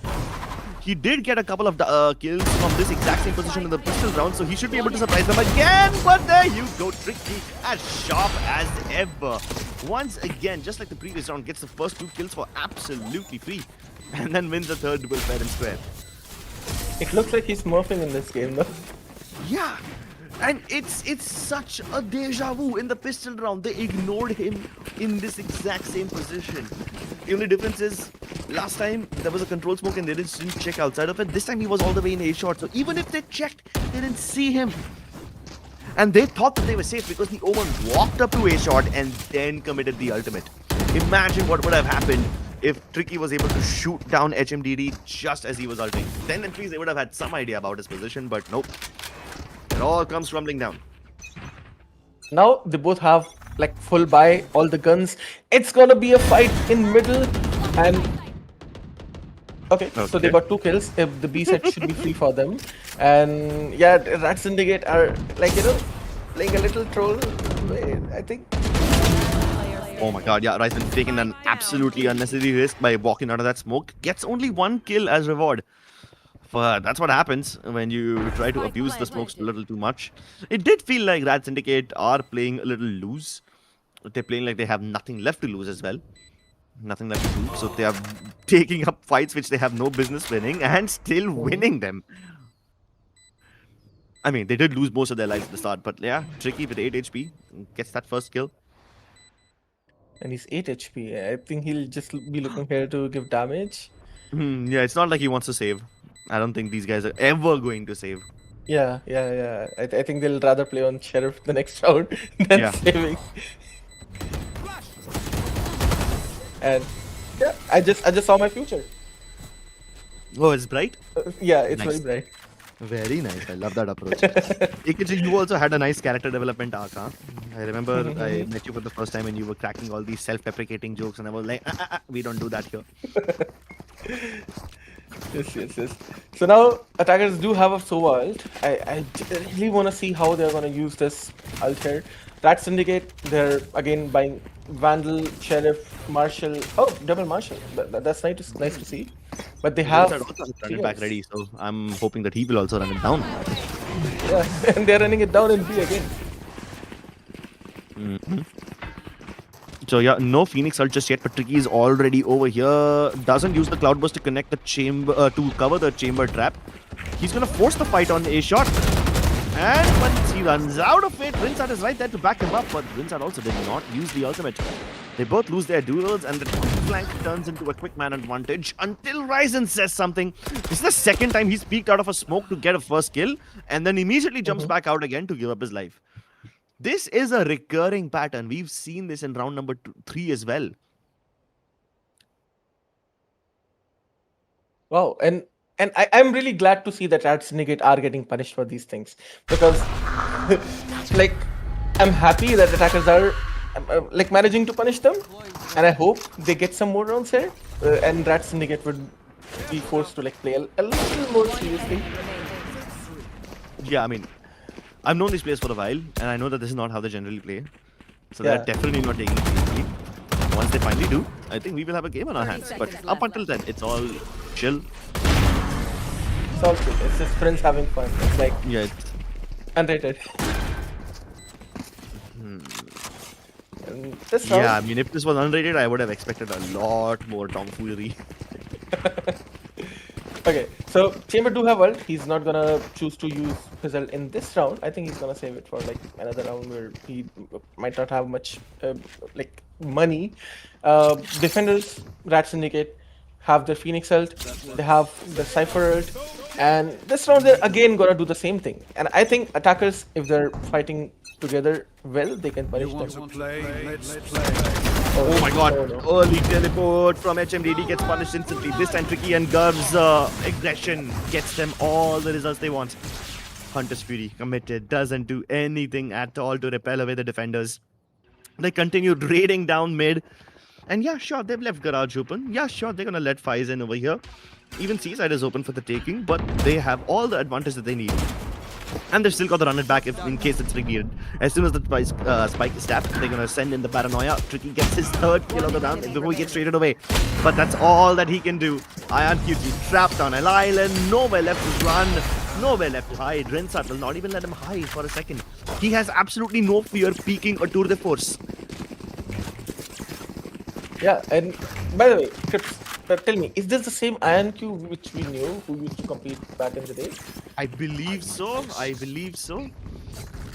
don't think it's that unique of a name that there's gonna be two. I'm sorry. I don't think it's that common of a name that there's gonna be two Ion Qs, right? That's true.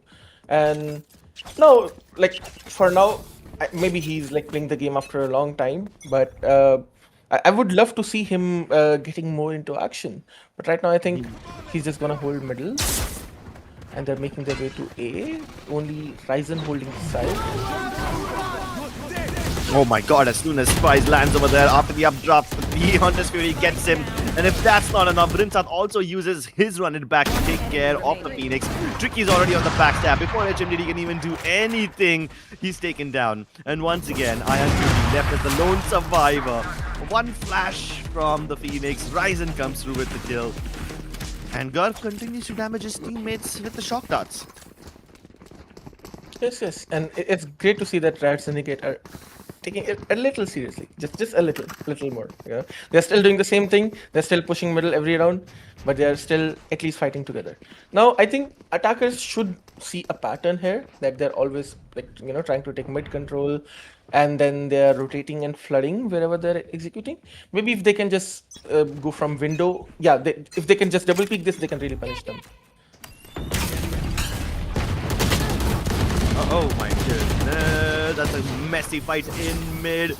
Team flashes all over the place, but hey, they managed to get all the kills they need from Garage, and now they walk straight into Tricky's crosshairs. This could finally be the deterrent that keeps them away.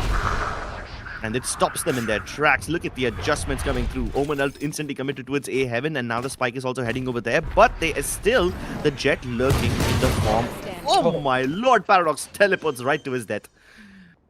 Tricky coming through a bit late, but doesn't know that Faiz is also right behind him. The Omen shrouded step right in front of Tricky. He knows where HMDD is, but he really needs to be aware about the other Jet instead. Somehow survives that encounter. And now, even though they know where Tricky is, there is no saving them in case they decide to peek him. They have to respect this version, right? They have to make sure he stays over there. He just jumps up in front of them, offers up his life on a platter. They'll gladly take it. Yeah, and I'm glad to see that they actually found a counter to that. You know, the exact counter I was just talking about, that if they can just punish their mid push, it would be good. But I think Rat Syndicate is not gonna really change their game plan, or maybe they are. Okay, they are actually changing the game plan.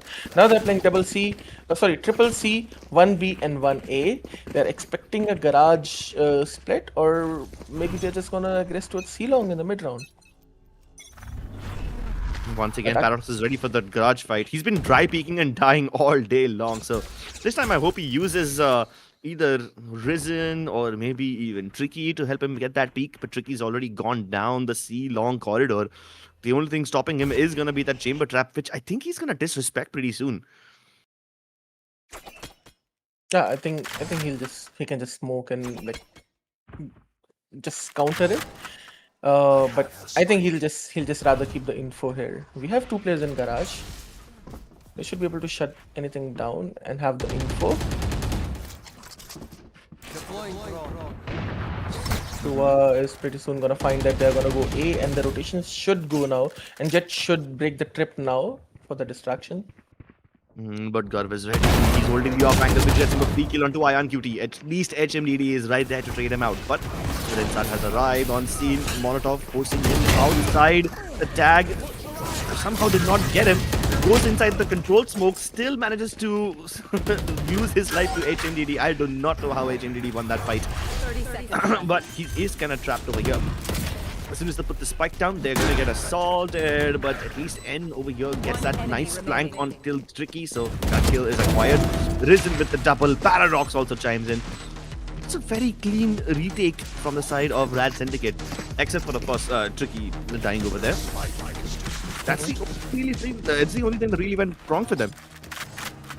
Yeah, and also I really like how attackers played this round. Like they took map space, not a lot, but at least they're trying to take map space, and whatever info they're getting according to that, they're reacting. So they chose the right side to hit, which is good. But I think they could not capitalize the same thing on their post plan. One thing also I liked about them, they had good utilities in the execution.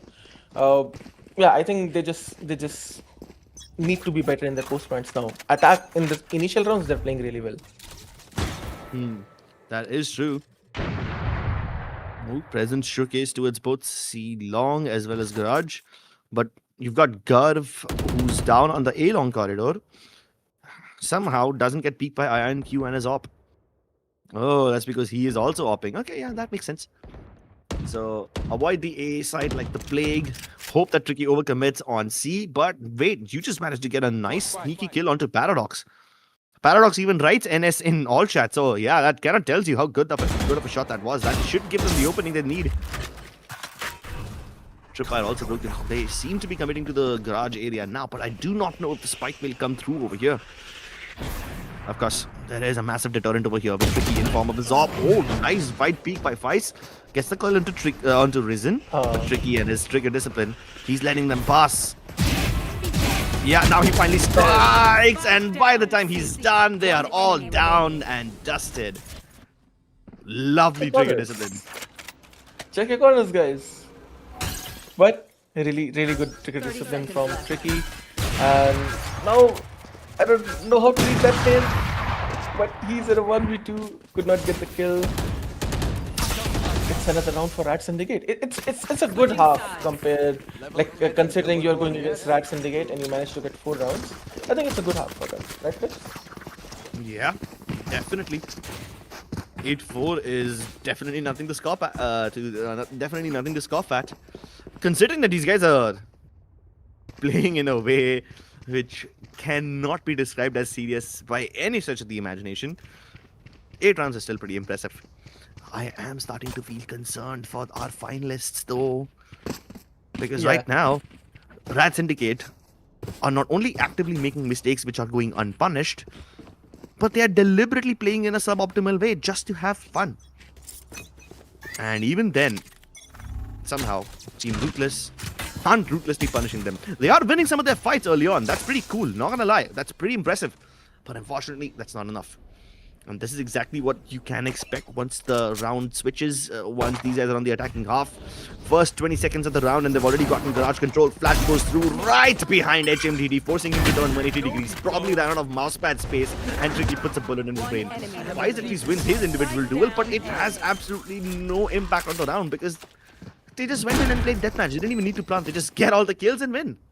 Yeah, and the round just ended. I was like, okay, how did the round end it so fast? Like, I don't know. They're just actually playing a deathmatch. And this round, they're gonna go for a Marshall in attack. Okay, especially on Sova. A little surprising, but okay, I'll take it. Paradox is gonna be playing on the pistol so that he saves the economy for his team.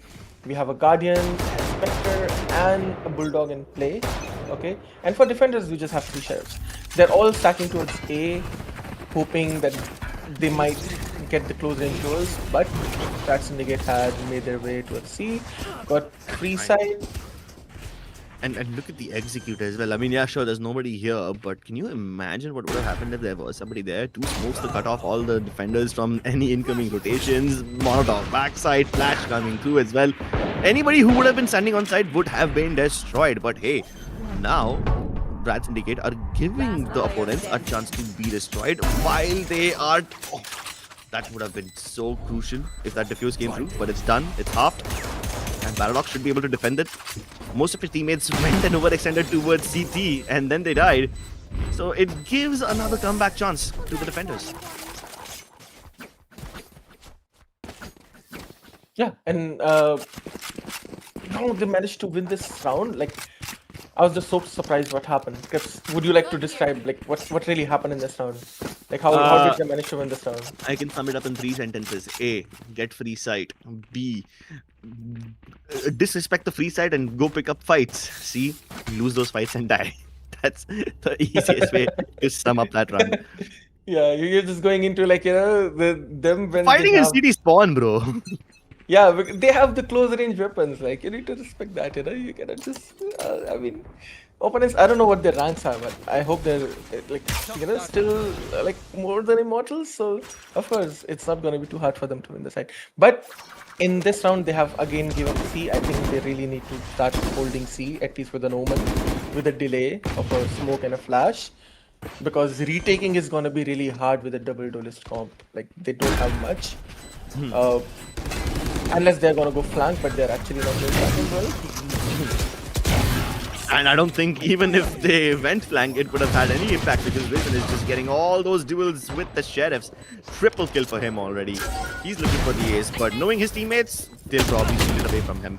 Oh, they are actually giving it to him. He wanted to take that fight. Tricky baiting his teammate, but he still gets the free shot onto Fize. And now it's all up to Darkos. The sane player he is, he's gonna save instead of forcing an unnecessary battle which he has no chance of winning. See, that's what happens when you take sane decisions. If this was a Rat Syndicate player, he probably would have insisted on fighting. Yeah. And like, I don't know if they can find this counter, but if I were in their team, I were in Ruthless's team, I would call, let's play a 1-3-1 because the opponent's pattern is just to like execute 5-man. Right now, that's what I've been observing for the 3 rounds. So what we can do, we can just play 1-3-1, A and C for info lines, and the 3 players playing to spread. I think that's their best chance to actually winning the round. Although they're going to be having Sova towards C, which is very strange. You don't usually have Sova towards C because you don't get much value out of a Sova towards C. It's usually should be played towards A or middle. But okay. Oh, nice shot by Ayan. Nice. Actually, a nice shot. But then again on retake. Yeah. At least Paradox won't be able to use his moves to delay this retake any longer. But That's true. Blood only bought them 15 seconds, so it's not like it would have made too much of a difference considering that the defenders have almost all the utility left. The drone doesn't really spot anyone, but they have a fair idea that the fight is going to be forced towards CT. Nice Phoenix ball coming through, and KRYG is just spraying everybody down through that smoke. It is so clinical. He's basically put on the main character energy for today, and he's on for the ace. Knows where Darkos is. Acing it all. It's just tricky. These guys are just setting him up for success. And that was our first ace of the day, and really, really good to see the ace. I think defenders cannot really play on retake. They need to understand now. We cannot play on retake. We need to flood in. We need to hold the sides, because once the Rat Syndicate can get the side, it's gonna be too easy for them. And also we need to be ready for their aggressions, because Rat Syndicate are not gonna play a post plant. They're just gonna push into you. So if you can also just manage to punish that, that's also good enough. All right then. IonQ forcing the issue against Tricky, gets movemented. Easy Blade Storm, easy fight, but hold on. They have left one player over here, Paradox, as the anti-flank, and he will be able to protect them from at least one player. HMDD finally gets the kill onto him, but they have no idea that Vice is still in heaven. Misses the blades, but Tricky will not miss that fate. He actually also does it. Vice just jumps around and sprays it like he's playing Call of Duty, and he still wins that fight. Look at this guy. Look at this guy, and tell me if he's playing Valorant or if he's playing Call of Duty. He's doing these jump shots and stuff, bro. I think he's playing Fortnite at this point, no? I haven't played Fortnite ever, so I don't know. What In that Fortnite, is, you but just fly around, jump around, and you still shoot accurately, basically. That's the context. Interesting. Cool. Remind me to never try that game again. I'm glad I never installed it. But I have tried Call of Duty. I know what this jump peak looks like in that game. And if you take a look at the score, the kill disparity is astounding. Tricky at 28, Risen at 16, nearly half of that. And then you've got the rest of the players at single digits. Yeah, one would look at the scoreboard and say that Tricky is carrying, but I think they are really having fun. Everybody else is having too much fun. Risen Tricky once again getting all these shots, using the cloud burst. Oh my god, Rinsat was trying to go for the knife against Spice, but finally it's up to Paradox to stop the bleeding. Can he end the game right here and now? Down to a 1v1, instantly teleports away to C, making Darkos run a bloody marathon. He do have his ultimate in one kill, though. But he needs that one kill to keep the game alive. Exactly. Or he can defuse the spike and then use that ult. Sorry for bad jokes, guys. Perfect timing. If he just gets the full defuse, if he just sticks it, Paradox can't do anything. Wait, Paradox is what's chilling on B. Why is he going B? Want to keep the game going on? Is he having too much fun here? Oh, what? He's actually He's gonna bamboozled win him. the round? He actually did. No way. Are you kidding me? He left the site. He left the bomb to be like, it can be diffused, and he still manages to win the round. Okay, maybe I've seen too much scripts today. I'm speechless. I am literally speechless. Professional commentator, by the way. 8 years of casting. And for the first time, I am left absolutely speechless. For the first time in my whole damn career, by the way. Paradox, Kasif Syed. In 2021, I remember we were not even playing Valorant at that time. I think I was it 2021? It was 2019. Valorant was not even released. I was casting a Counter-Strike tournament where I called Paradox the most entertaining player in India. I still think it's true in 2026, 7 years later. This guy never fails to astound me. And the best thing is, like, where else can you find this kind of entertainment, Like, imagine Kryps being... I call him the best caster in India, by the way. Okay. Chal bas kar abhi, bas ho. No. I really genuinely believe that. So, if he's speechless, guys, like where else can you find this like this kind of entertainment? So thank you so much, like for tuning in, and really good initiative by Kryos. Yeah, really good initiative by Kryos Gaming. And I'm happy that Rad Syndicate are also keeping their games very interesting. Um, if they can fool around so much and still win, I am very, very worried about their next opponent in the grand finals. Luckily, this opponent will have two chances to prove themselves. They will need to win the best of three.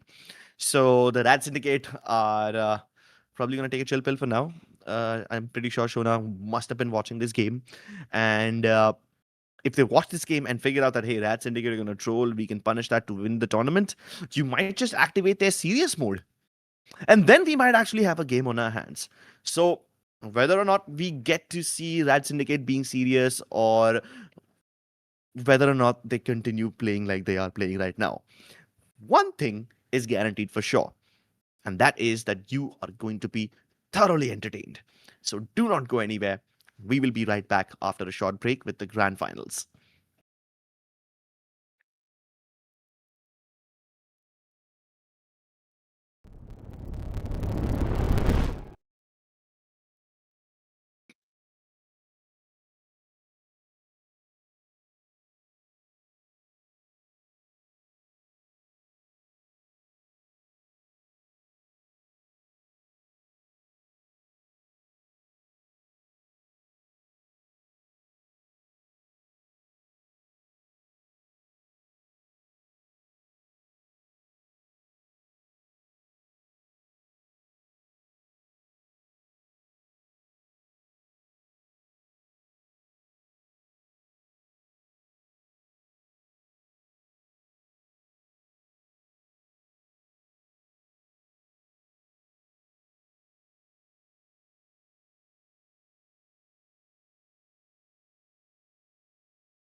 Hello, ladies and gentlemen, and welcome back to the Kryos Gaming Run It Back Cup.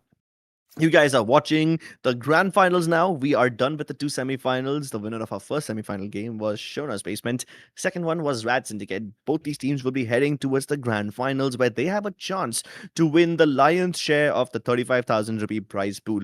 However, they are not going to be the only winners. I have some good news for all of you. Kryos Gaming did run an Instagram post where they were announcing a giveaway, and I've just received word that 10 lucky winners will be receiving 1,000 Valorant points as a result of this. And this is to celebrate them reaching 1,000 members on their Discord. So I hope you guys can keep joining their Discord more frequently so you can keep tabs on all the tournaments that they're coming up with and all the cool stuff that they're doing for the community. And because they've reached 1,000 members on Discord, they are giving away 1,000 VP to 10 lucky winners. I have the privilege of reading out those 10 names for you guys. So all the 10 names that I'm reading out next, you guys have won yourself 1,000 VP. You can pretty much claim them by contacting the admins over here, and that should be a nice way for you to get closer to getting some nice skins. Obviously, I am a little biased. I will ask you to spend that money and buy the G bundle, even though Kryos Gaming does not have any relation to global esports. I do. So go ahead and buy that bundle. I have that obligation to promote it, but you can realistically spend it on whatever you want. So let's get it started. We're going to be randomizing these names. Obviously, I trust that everybody who has participated in this giveaway have followed the instructions that were set by the organizers. I think the criteria was that you have to follow their page and a bunch of other things that you need to do before you are eligible to win that VP. So all the people who have done that, your names will be thrown into a randomizer and it will spit out 10 names for me. So you guys will be able to win that 1,000 VP. So let's see it. Let's see who those lucky people are. All right. Oh, it's a spin the wheel thing. All right. Spin it. I hope my name came in that. मैंने तो participate भी नहीं किया था, but still I did. You're getting professional casting fees for it, AKG. All right, we have a winner. It's not me. It really isn't me. I'm not the winner. Guys. Yeah. It's not me _GG. So this young gentleman has managed to win the first set of the giveaway. He wins 1,000 VP. And do we reveal all the winners now? I believe think we so. do. I believe we do. So yeah, let's spin it again. Hit it. And drum roll. Okay, the drum roll needs to be a little longer than I Okay. thought. And the Ronak. second winner is Ronak Prajapati. Very well done, Ronak. You just won yourself 1,000 VP. I hope you spent it wisely. And let's move on to the third winner now. Hit it. Someone from Delhi? I mean, I don't think we can find out where these guys are from, right? Yeah, but if you're from Delhi, congratulations, bro. I'm Preetu. Okay. Preetu _30 _10. Well done, Preetu. I don't know about _30 and _10, but you have just won _1,000 Valorant points, and you are the third winner. So we have a lot more to go. Let's hit it again. The fourth winner. Who's it gonna be? I don't know if you can hear the drum roll, but I'm literally banging my desk right now in anticipation And of a it's drum again roll. not me. Because it's Smarty. Okay. It's Matrushka Gamers. Matrushka, like the Matrushka doll? Is that the reference over here? Nice. A man of culture over here. I used to love Matrushka dolls when I was a child. It's those dolls. It's the Russian dolls, you know, where there's like a doll inside a doll inside a doll inside a doll, and like they keep on Oh. reducing in size. Those are called Matrushka dolls. Oh, I see now. TKHMD? Nice. So how many have we done with now? 6 so far, if I'm not wrong? Or is that Yeah, I 5? think so. I've lost count. Yeah, It's we're on six, with it's 6 people. Okay, so we have 4 more people who will be winning 1,000 VP, 4,000 VP to be given away soon. And the 7th winner is none other than Divyansh 2478. Well done. You also walk away 1,000 VP richer. Wow. Nice. keep in mind, ladies and gentlemen, all of this is happening is because Kryos Gaming hit 1,000 members on their Discord. So if you could go ahead and follow their YouTube channel and their Instagram page as well, I'm sure they will keep hosting giveaways like this way more often. Prady_PSB is our 8th winner. We have 2 more lucky winners ready to go. And yes, guys, please join the Instagram and join the Discord so I can also participate in the next giveaway. Because right now I'm feeling like I also should be there. And again, it's not me, Nandik_31 won this. Yeah. And congratulations. Nandik. Yeah. One last lucky winner, ladies and gentlemen. Let's go. Let's find out who those lucky winners are going to be. We have nine names already. Looking for one name. And it is going to be Cutie. All right, Cutie. I think that's hope you, enjoy Chris. बस यार सबके सामने flirt कर रहा है यार थोड़ा शर्म यार थोड़ा लाज रखो. Anyway, I hope you spend those Valorant points on some cute skins. The new bundle also just came out and it has yet another pink skin. So if that's something that appeals to you, go for it. And that was it from the giveaway side, ladies and gentlemen. Once again, massive congratulations to Kryos Gaming for reaching 1,000 members on their Discord. This community keeps on growing stronger every single day. And with every passing day, with more people participating in their tournaments, with more people actively engaging with Kryos Gaming, these guys will not only be hosting more giveaways, but also be hosting more tournaments and probably even a whole structure, maybe a year-long roadmap, hopefully, fingers crossed. So let's keep them in our thoughts as we enjoy these VPs and enjoy these skins. And a massive congratulations to them for hitting that 1,000 members on Discord. Now,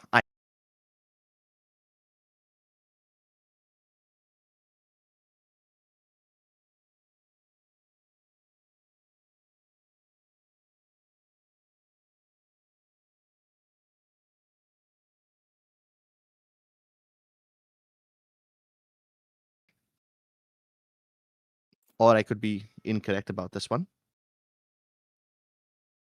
So we are playing Haven, Lotus, and Ascent, right? I was trying not to spoil it for them. But I want to see which maps were banned as well, if that is possible to see. That would be crazy if we could actually see that. However, if not, I think AKG just told you exactly what we will be seeing today. It's going to be Ascent, Lotus, and Haven. Is it going to be in that exact order? I am not sure. I think it's mostly going to be Ascent, Lotus, and then Haven as a decider. So yeah, I think regardless of what happens, we will most likely be starting on Ascent with the Rad Syndicate being on defense. I think I should not watch Spider-Man yet because I'll be spoiling it for people. Bro, that movie came out like 2 weeks ago. If people are still complaining about spoilers, then it's really their fault for not seeing it yet. It is my maybe even fault, 3 yes. weeks ago. Yeah. It is my fault because I want to watch it in my own TV. Why?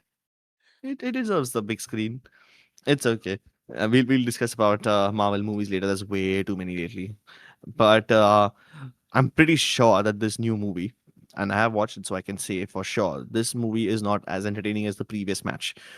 Because yeah, sure, it's a pretty cool story, but that movie will not make you cry as much as the Rad Syndicate will do. It will not make you laugh as much as the Rad Syndicate will do, and it will definitely not make you maul and lose your brain as much as the Rad Syndicate will do. So I hope Shona is ready for this match that's coming up. And I just had a word with Paradox in between the few games that we just played right now, and he said that they're gonna take the next match a little more seriously and try to end it quickly because they have another engagement to get to. So let's see whether we get to see the serious side of Rad Syndicate or not, or will they continue to entertain us with their tomfoolery? Regardless of what they do, I think it's gonna be a pretty good game. Yeah, I hope he doesn't plant and go to another site and then wrap around And successfully. I swear, I really thought that it's going to be like a ninja diffuse because at one point he was so far away he could not even hear the diffuse. If I'm not wrong, like if you were at the other end of B, do you hear the diffuse being stuck? I don't think so. No, right? Like the radius is not that big enough.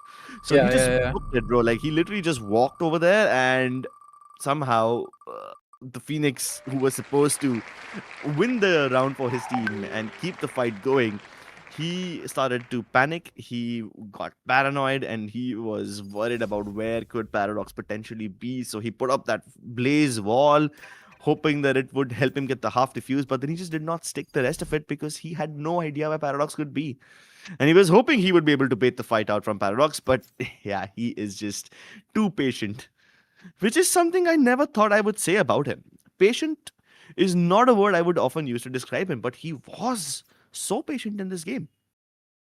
Paradox? Yeah. I mean, he did die first a bunch of times in Garage by forcing that fight by peeking dry. So that's not exactly patient behavior. But yeah, he walked it all the way across in the last round. So that's pretty interesting. Yeah, and I hope this game. Okay, so can I reveal the map? Tips? Yeah, Or- I think you can feel the map. Yes. Okay, so it's gonna be the first map is gonna be Ascent, Hmm. and And the Rad Agent Syndicate is starting on composition? defense. Yeah, I think we can talk about the agent composition Okay, now. let's talk about the agent composition. I just want to make sure, guys, I'm not always spoiling, okay, so the agent compositions is going to be again double duelists from the side of Rat Syndicate. They're going to be playing Jet and Phoenix, which is again pretty popular these days, and Omen and Sova, which are standard on Ascent, and the fifth agent is going to be Vice. Again, pretty standard. Teams usually run Chamber or Cypher or Vice. On the other hand, from Shona, we are seeing the same composition but Cypher. So Jet, Phoenix, Sova, Omen, and Cypher. So we are basically seeing double duelist in every game. Just the Sentinel is different. This is actually interesting. What do you think, Crips? Like, which of these Sentinels makes more sense on this map? I According think to you. I think in Ascent you don't really need the cipher because yeah, sure, in any other map which Mm. has 3 sides, you need the cipher to get that soft control. But over here, I think you need to enforce a little more space, which I think the Vice will be better at. In fact, I wouldn't even be mad if these guys pick a Killjoy in this map instead of the Vice. Or you could just get rid of the Sentinel and run yet another initiator. So you've got a double initiator, double duelist, single controller comp. Yeah, I do agree with the Vice thing. But I really don't think that Cypher is that useful in this map. And Vice is again, yes, much more useful because the chokes are not, that big. It's really easy to deny the map control from attackers. So, and it's also easy to deny the map control with Vice or KJ. But let's see. In the first round, we're gonna be seeing the B execution.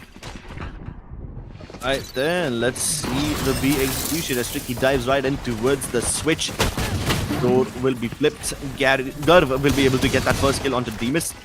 And with Tricky already forcing the issue and invading the smoke, these guys have gotten cornered on B main. No escape either because you've got Paradox already wrapping around from behind. Ah, there you go. It's a killing floor over here. They don't even get to move a single inch out of the site. Except for that Jet, who obviously died towards the porthouse. And not a single kill. I guess you're right that they are taking it like seriously because they wanna end the game sooner. They did not lose a single player in that round. Yep. And now they're gonna be playing one Marshal, one Vandal, one Phantom, 2 Ghosts. Pretty standard. Attackers. Okay, are we gonna see a Marshal on DS? Because I think we should. That guy. Oh, okay. Yes, we are gonna see that. It's gonna be interesting to see if he can get some value off of that Marshal. Good camera and okay. Oh my lord. Tricky. The ballsiness still doesn't remove the camera tag. He's still forcing the fight. Absolute madman. He's a bully right now. Doesn't even care about removing the second dart. He just goes in for the kills and Rad Syndicate are speed running this game. I think it was a nice try still with the camera and the the Marshal combo that you peek off of the camera's contact. But Tricky was there. Tricky's like, not against me, man. Like, I got this. So maybe if it was another player, maybe he could have gotten the kill. But Tricky, he's feeling it today. He's, like you said, he's the main character today. So I don't think he's gonna lose these duels.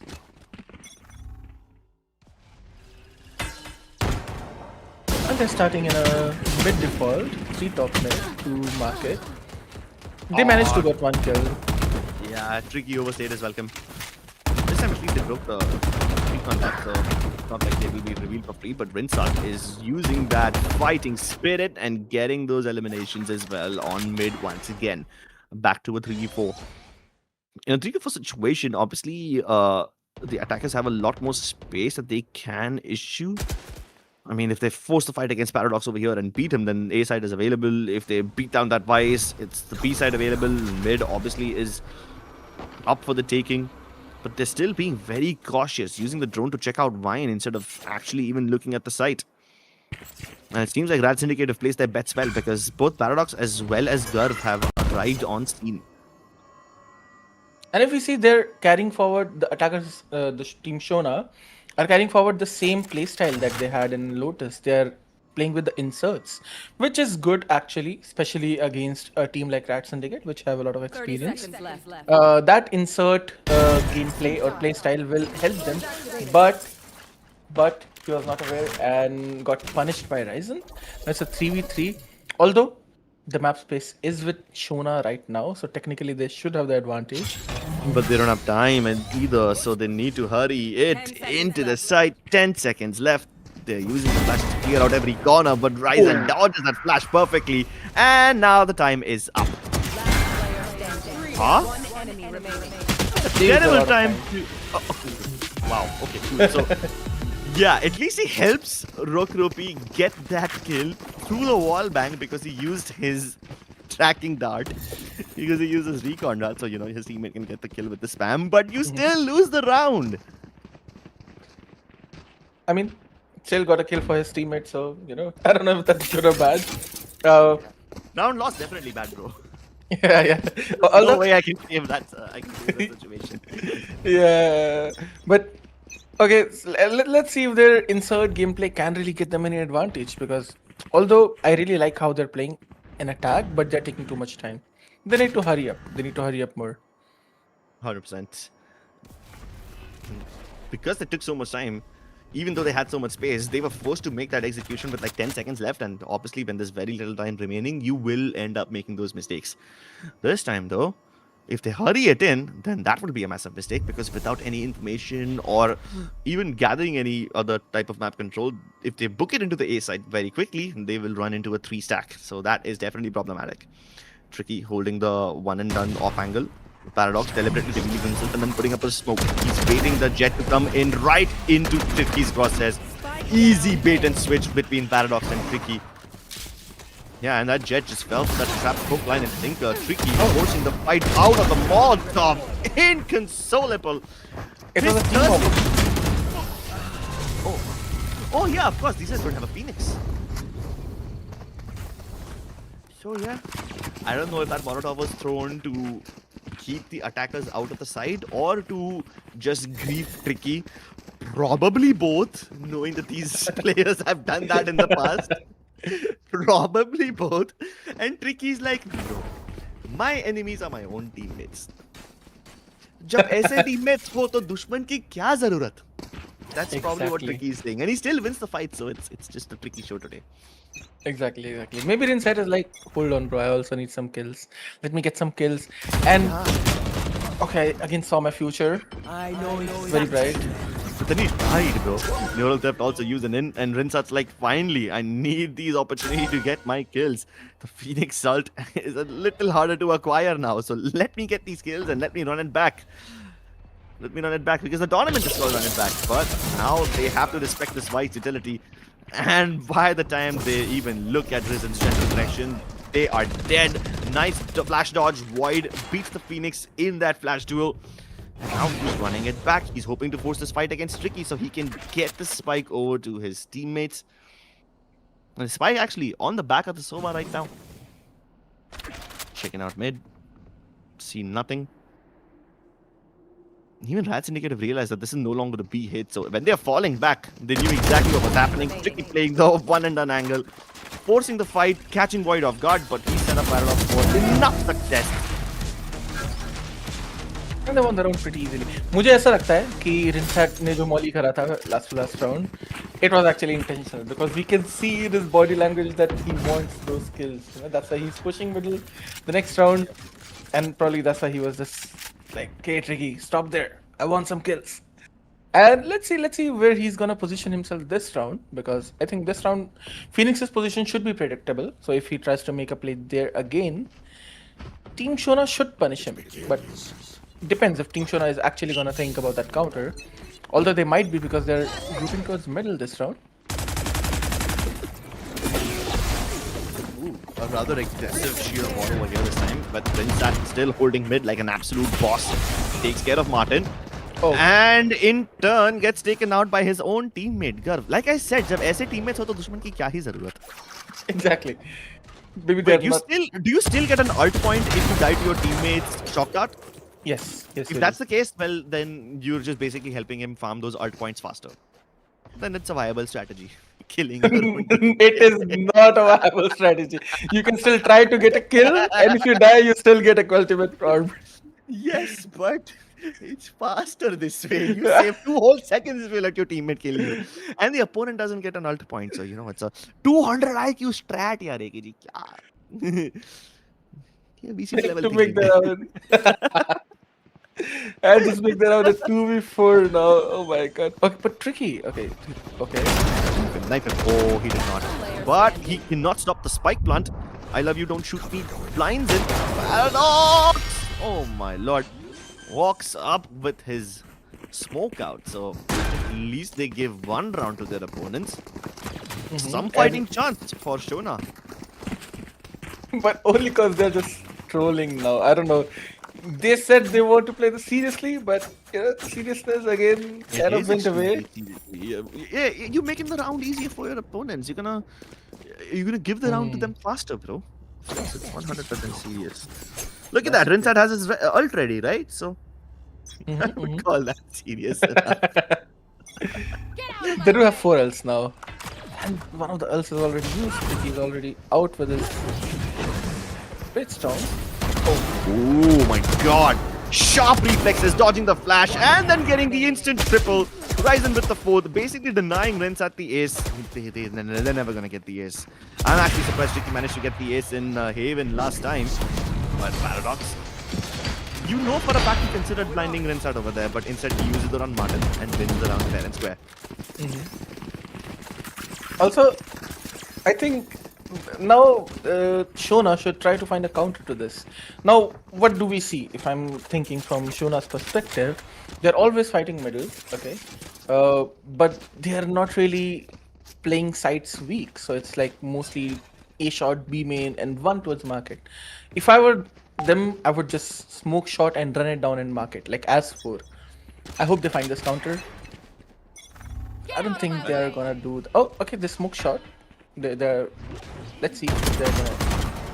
Oh, that's a very ballsy try peek. And he peeks again. This time, even though he knows that there's many people over there, he continues to force that fight. Rinsat and Garv quickly clean up mid. And that's what happens when you try to play a little recklessly. You cannot afford to replicate the Rat Syndicate playstyle. Okay, I do think they found the counter. They had one person top mids who can punish the short, जो भी short smoke से play बनाने की try करेगा. He can punish them, so that was a good position. And they did have 3 people towards the tiles, but the execution is not there. The macro is correct, but they're not using their utilities well. They're not using, like, you know, they're not fighting it together. Only Jet is uprafting, others are just hiding. And they're always fighting one another. So I think they need to solve that. And since the mid fight is not working for them, they need to start doing mains now. Which they're not doing. Okay. Okay. Yeah, the anti-backstab tripwire instantly broken in a second. Bamboozling Team Shona. Oh, Demus gets a very very important opening kill onto Garv, and they managed to make their way into a shot. I don't think they made this much progress before. So this is definitely something that Shona will appreciate. However, Paradox is ready over here. Look at that. He's literally not looking at a main because he can trust Tricky to be over there. Flash and Paranoia both sending him back for a bit, but Rinsat has been able to wipe most of the team clean. Tricky also dodges the flash and instantly decimates them. Valiant attempt by Rokuropi. He's managed to liberate the B side, but the spike is so far away. But he can still get the site for free, I'd say. Oh, that's a good flirt smoke. And, okay. Bad Syndicate will win this round, in my opinion. One enemy remaining. Unless they lose the Oh. duels like this. Rokuropi just... What on earth was that 2-buck drive-by? Walks into the smoke, sorry, cancel that, runs into the smoke and basically makes Paradox miss all his bullets. I would not recommend moving and shooting, but it seems like everybody wants to play Call of Duty today. Yeah. I mean, the new beta just came out like a few days ago. So yeah, I guess everyone's still hyped about it. Oh, I should try that. Which one are you talking about? Call of Duty? MW4, new beta. Oh, okay. That's perfect. I'm gonna play that, then I'm gonna play these guys in Valorant as well. But this round, they have a better macro than the previous round. Okay. Oh, finally Run It Back. Oh my god, gets instantly destroyed by Void. And I Love You, Don't Shoot Me is not spaced well enough to be able to capitalize on his teammates' ultimate death. And just like that, it's a 3v5. What is Gur doing? He's trying to use the recon dart right outside the smoke so he can get a free kill. Yeah, that wouldn't work in this situation. Almost gets away with it. Oh. And he's shooting that big damn laser straight into the sky. Spike down Tricky on for the A. ace. Finally, can someone steal the ace from him? I don't think anyone can right now. Rokuropi almost gets it, but Tricky, despite landing short, is able to get that kill. And it's the second ace of the day. Both coming from Tricky. He's again having the main character vibe going on right Yeah. here. And another thing, the Run It Just a Back second, was 2 seconds used in this round. And welcome to Run It Back tournament as well. Welcome to the Run It Back tournament, where you got Garv basically committing seppuku, and sometimes even homicide by killing his own teammate. Homicide is legal in the Valorant universe, by the way. That's why you're shooting your opponents. But Yeah. look at that shock dart. It's aimed right at his teammates. So that tells you all you need to know about Garv's playstyle today. Either way, I'm sure the opponents will love him. But this time, like you said, AKG, just taking things a little more seriously now, these guys have actually managed to figure out the A-shot counter that you spoke about. They were ready to peek into that smoke, but Paradox is already waiting for them inside. So any progress that they made has been nullified instantly. Yeah. I think the execution. Okay. The execution needs to be a little better from them going into the next round. Garv again killed himself. Wow. Okay. Nothing new. Tricky. Rinsat spraying and praying, that's new. Okay. I can't tell if he's doing this deliberately or if he's lagging. They tried to knife Rinsat when they are down 8-2. Sure, bro. What a cool way I to don't think. sabotage yourself. I don't think he's lagging. And in the moments of these rounds, I'm just going speechless because I don't know what to say. I don't know what's happening. Yeah, exactly. See, that's what happens when people are having too much fun, AKC. If you try to take this seriously, you will not have fun. Yeah, and they're still managing to win 9-2. Like, what? That's just them being better, bro. That's just them being better. Yeah, you know what I say to my players sometimes? Hmm. The game plan is to shoot. So I think for Red Syndicate, the game plan is to shoot. Get out of my Yeah. way. All right, then let's get this shooty shoot underway. I think we finally might have a fair duel on mid. Wait, I thought they would peek from high mid and try to counter Tricky over here, but that did not happen. And now they're forced to fight on A main, where they trade 1-for-1. Void manages to get that kill, but then he switches the weapon in front of his opponent. Tricky with a style shot. Lovely flick onto his opponent and then dashes away for extra cool points. If he was playing Devil May Cry right now, he would have had triple S. But you got I Love You, Don't Shoot Me trapped nearby. He gets his gun taken away, and as if he's not hard enough, now we have a 9 battle. Whoa. You'll die yourself if you use that shock dart on your opponent. Better than And getting then knifed. Yes. I want to see who so one kill himself with the shock dart. Yes, that's exactly what I signed for when I decided to cast KRYG Gaming Run It Back tournament. Thank you so much for having me here, ladies and gentlemen. It is indeed a pleasure. It's been a while since I've had so much fun casting Valorant. Not even gonna lie. And I'm not even being sarcastic. I've not had this much fun even when I was casting VCD Pacific last year. And I genuinely believed that I would be giving some good insights, and I'm the opposite here. Like I'm having fun, not gonna lie, but it's just like I cannot call about any rotations, any game plans because there's no game plan here. The only game plan here is to shoot, and we can see Rat Syndicate going like what they did in the last game as well, going as 5, as A.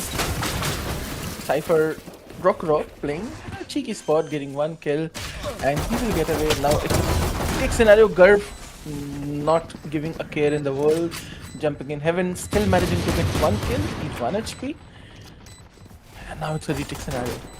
They don't have shot. That's bad for them. Of course, it's gonna be hard for you if you're not gonna retake from 2 sides. Quick tip for your ranked games, guys. If you're gonna retake a 3-lane side, when I say 3 lanes, it means 3 entry points, you need to retake from 2 lanes so that you're not getting this, like you're not getting pinched.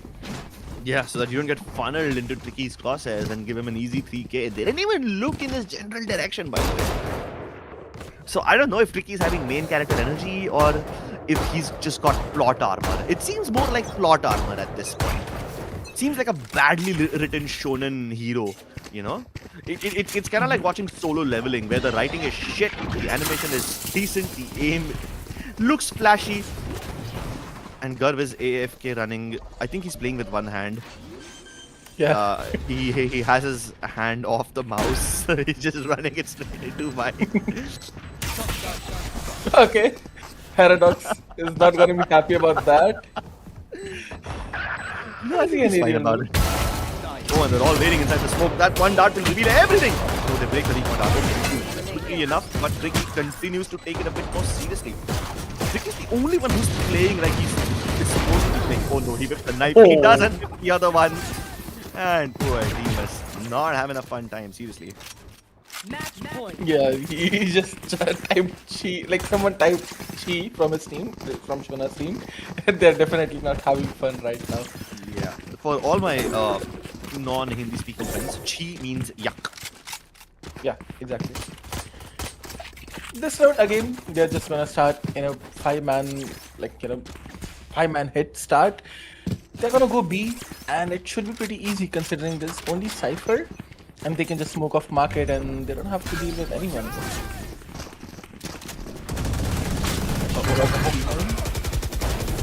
Spike down. B. Oh my god, it's like walking into a meat grinder. This Odin's gonna tear everybody to shreds. No, it just ends up spraying all the bullets on the wall.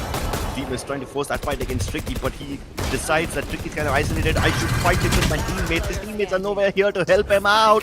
Rokuropi finally doing something nice, but instantly, as I say that, his teammate goes ahead and makes his life. Martin finally spraying down Risen. And it's about time that they won a round. Yeah, and I think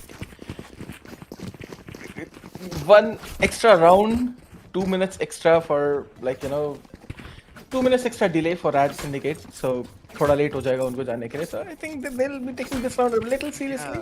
Yeah, Paradox told me he has to go somewhere, so. Yeah. So maybe he's just telling them, hey guys, can we just take it seriously, please? Let's not troll around. I need to go somewhere. And again, they're starting in a 5-man A start, Tricky with an ult, making their way towards A side. Molly's not gonna stop it for sure.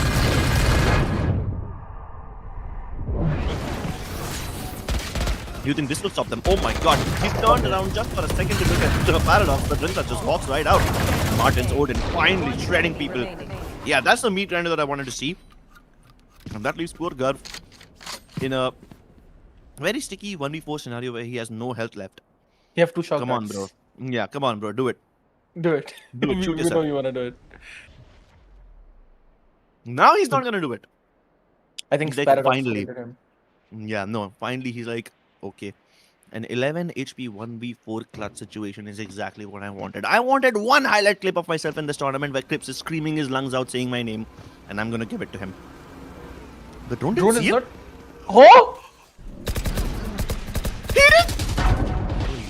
No way! No way! Alright, Gurv. Survives the shock dart. No way, Gurv. If you pull off this clutch at 11 HP. Okay, finally. They hear the reload sound and they peek him at the same time. But can you imagine if he actually pulled off that 1v4? I did not imagine it. But. Oh my god, that drone missing him, him getting 2 kills. Bro, the drone missing him, the flash doesn't affect him at all. He's ADSing and spraying with a phantom at close range while being flashed, and he still connects the headshot. That is some Looney Tunes level stuff, bro.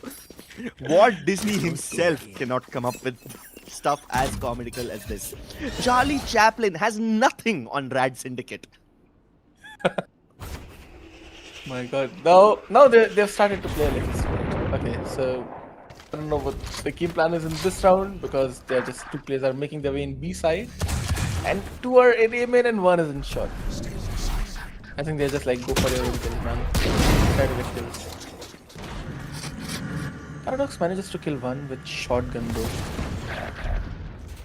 Spike down A. And he's alone in gens. Like, can he do something here?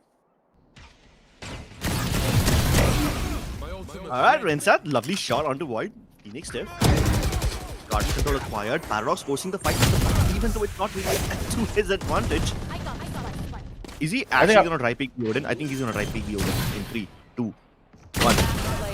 Oh. Finally, he gets punished for it. But tricky. On for yet another 1v2 clutch at 8 HP. The Odin jumps right into his face, pre-firing around the corner. Good round. I mean, not good round. Like, again, we saw some throws from Rad Syndicate. They have managed to throw 5 rounds here. And by the way, I'm still confused how people get kills from shotguns. You know, Kryps, when I play shotgun in the game, I cannot manage to get one single kill. Even if I'm playing this judge, they have nerfed the shotgun so much. I don't know. I think I just need to take some lessons from these guys.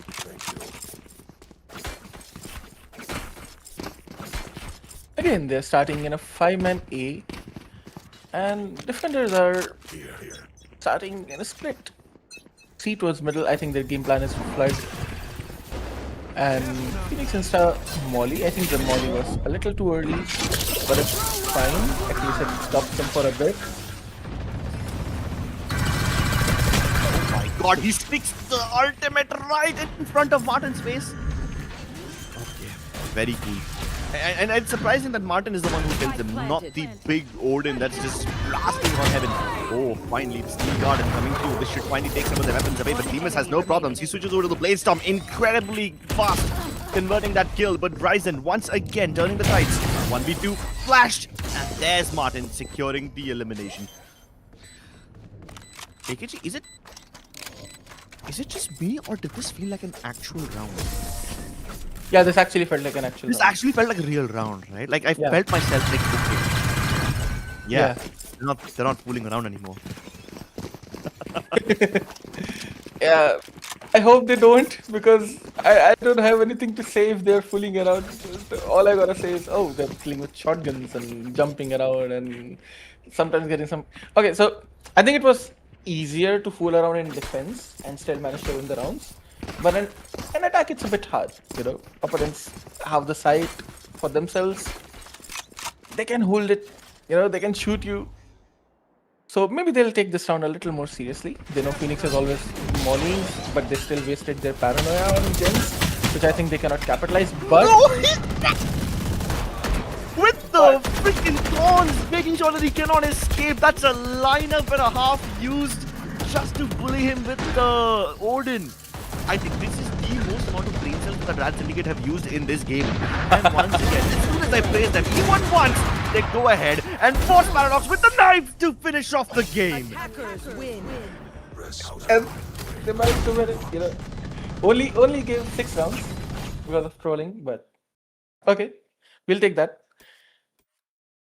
But I think Shona are really not happy right now with this. They need to come up with a stronger game plan.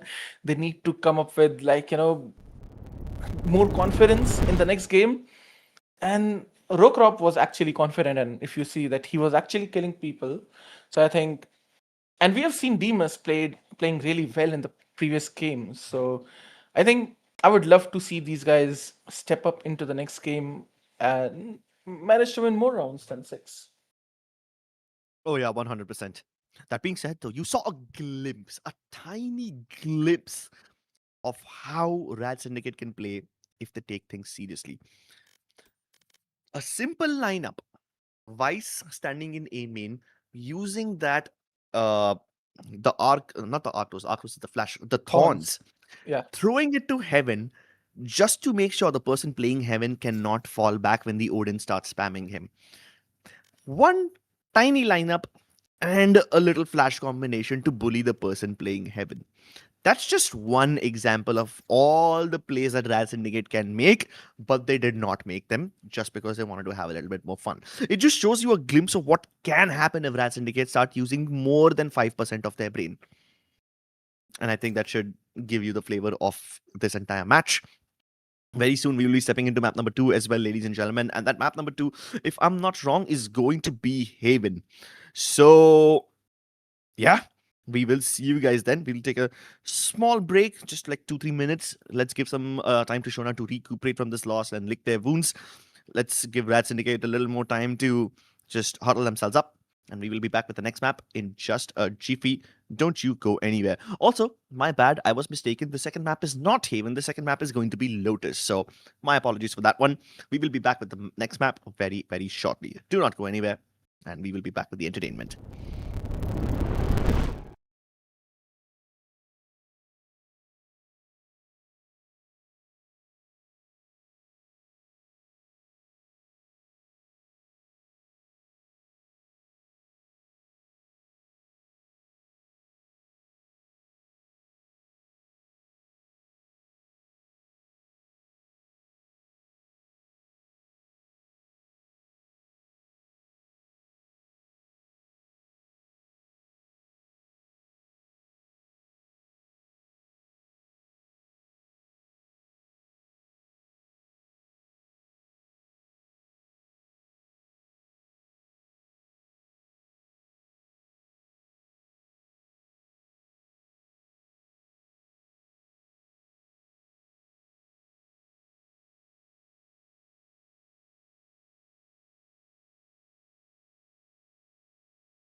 Wait, why? Just go directly to the game. No.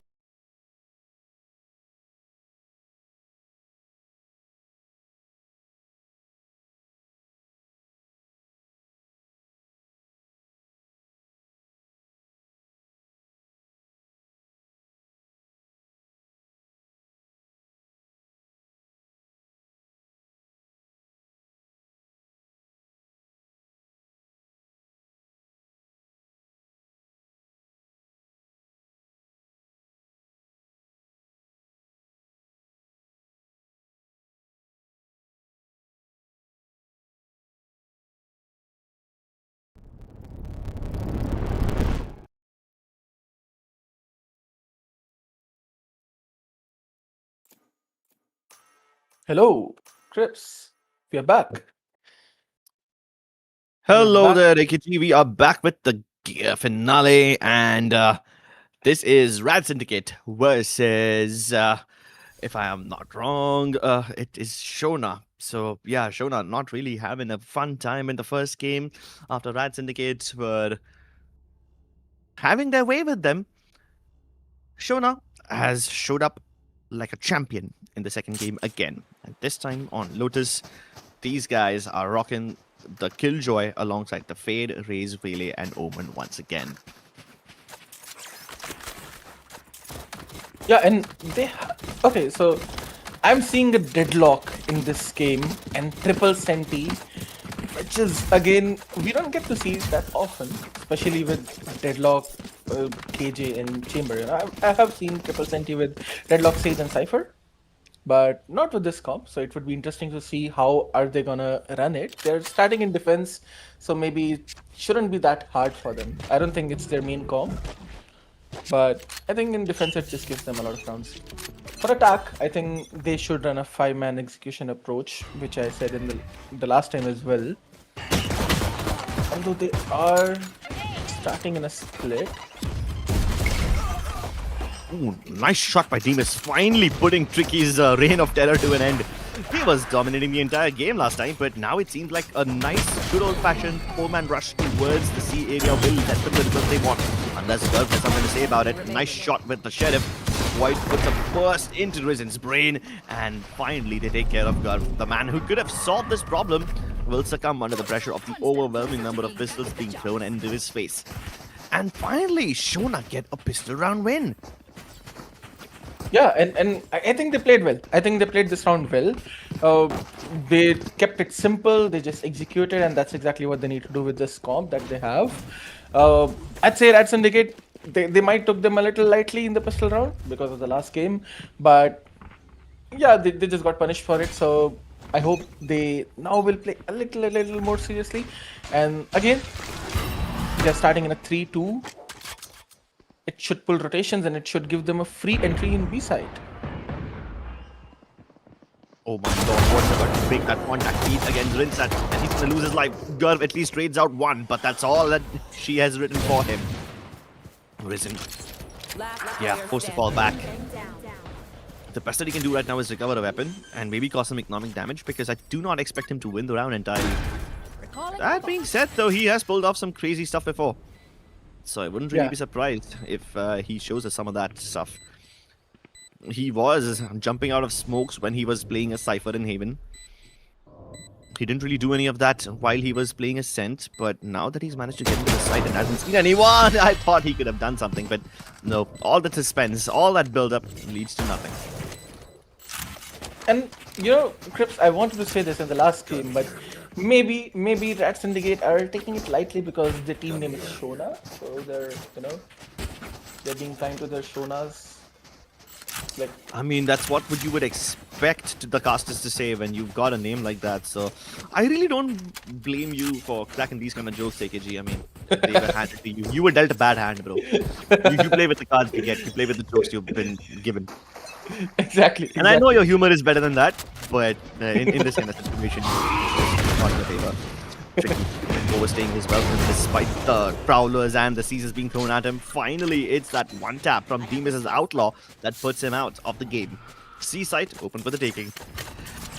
And I don't really think Rad Syndicate are like taking it lightly. I think this time these guys are actually playing better. Team Shona, if you see their coordination is much better in their leagues. And they're keeping it more simple, they're not overcooking.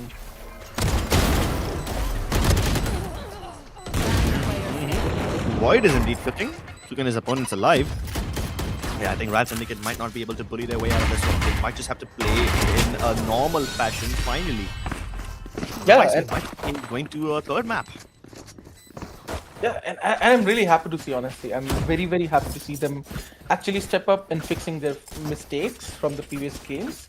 I think they learned a lot in the Ascent game, more than they learned in the semifinals. Yeah, and I'm happy to see that.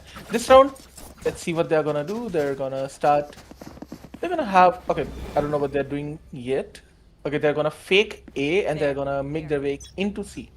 That's what it looks like for now.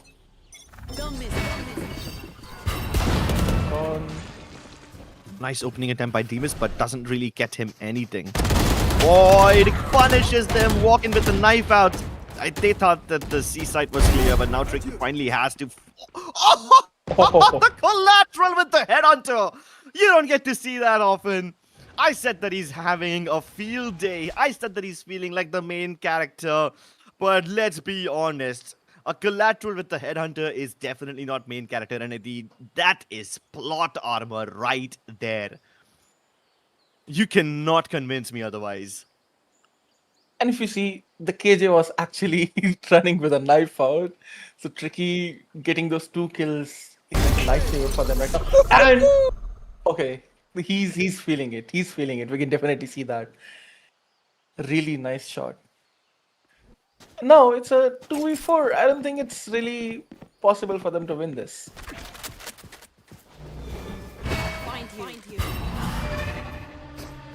Hey, it's always possible for them to win the round if Rad Syndicate closes it. They have a tendency to do that. But this time they Will don't they have do it? shock darts. Oh yeah, they don't have shock. Oh yeah, that's such a big detriment. How can he not kill himself now? Exactly. Nano swarms, bro. Nano swarms, that's how they'll do it. Yeah, that's true. But what's Rinsat? I need to see. Oh, Rinsat is playing Deadlock. So I think these were the 2 people who were actually killing their teammates, Rinsat and Garv. So them both not having damaging utils. I think it's better for Rad Syndicate, but on the board it's not really looking that better. I hope it will look better from now on. Yeah. Okay, let's see the economy. Now, Shonas have 2 ults, Razor and Omen ult. They can really win this round. I think they've been doing well in the past 4 rounds. I hope. And they're starting in a 5-man C. That's good. They used a nade. That's a good play. But it's solo team.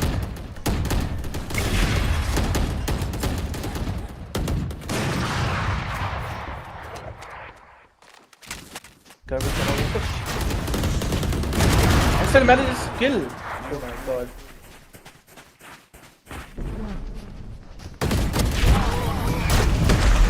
Okay, so they started 5-man and C.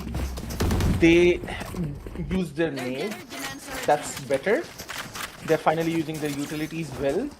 But they still, the Omen solo peaked when his teammate cannot peak. So that was not good. And for that he got punished. And Garv just pushes through a one-way smoke and still somehow manages to get the kills. This is not very enjoyable for Shonas right now. And I think they should try to ignore C and take beam in control. That will help them to pinch the C guys in a better way.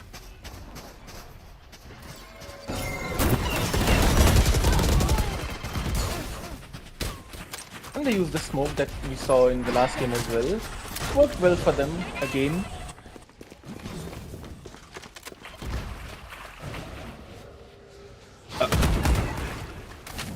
That's a very risky teleport by Paradox.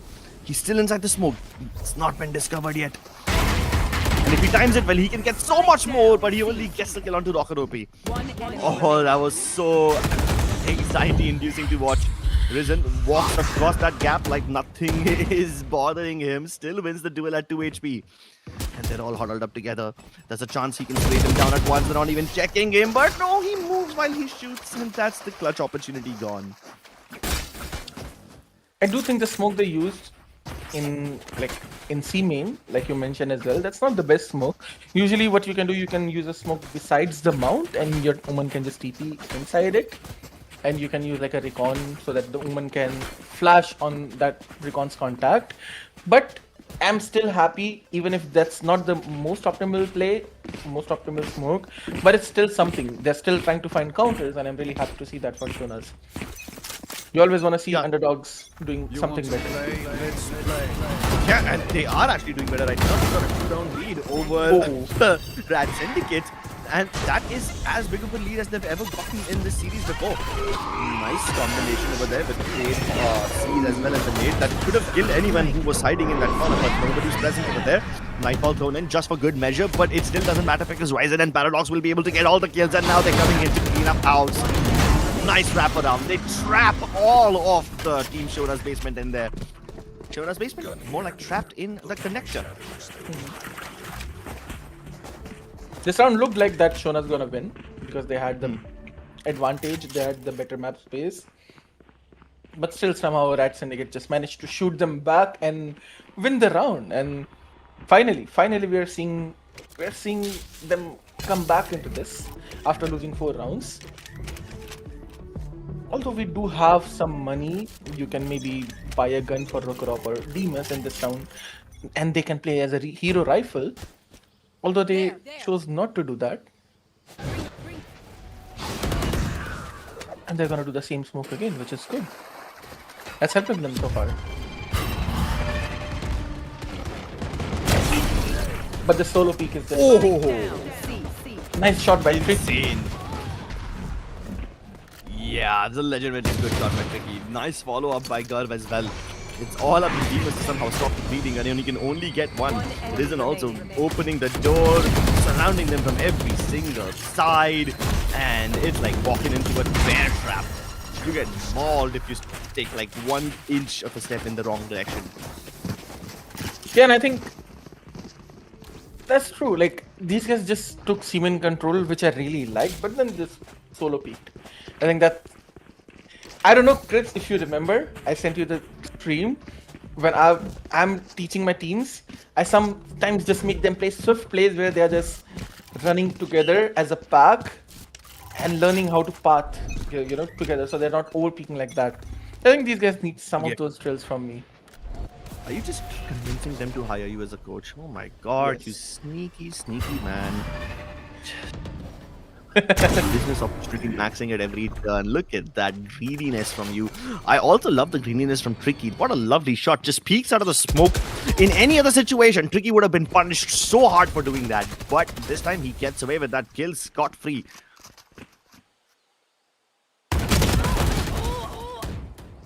Oh, finally another kill onto Garv.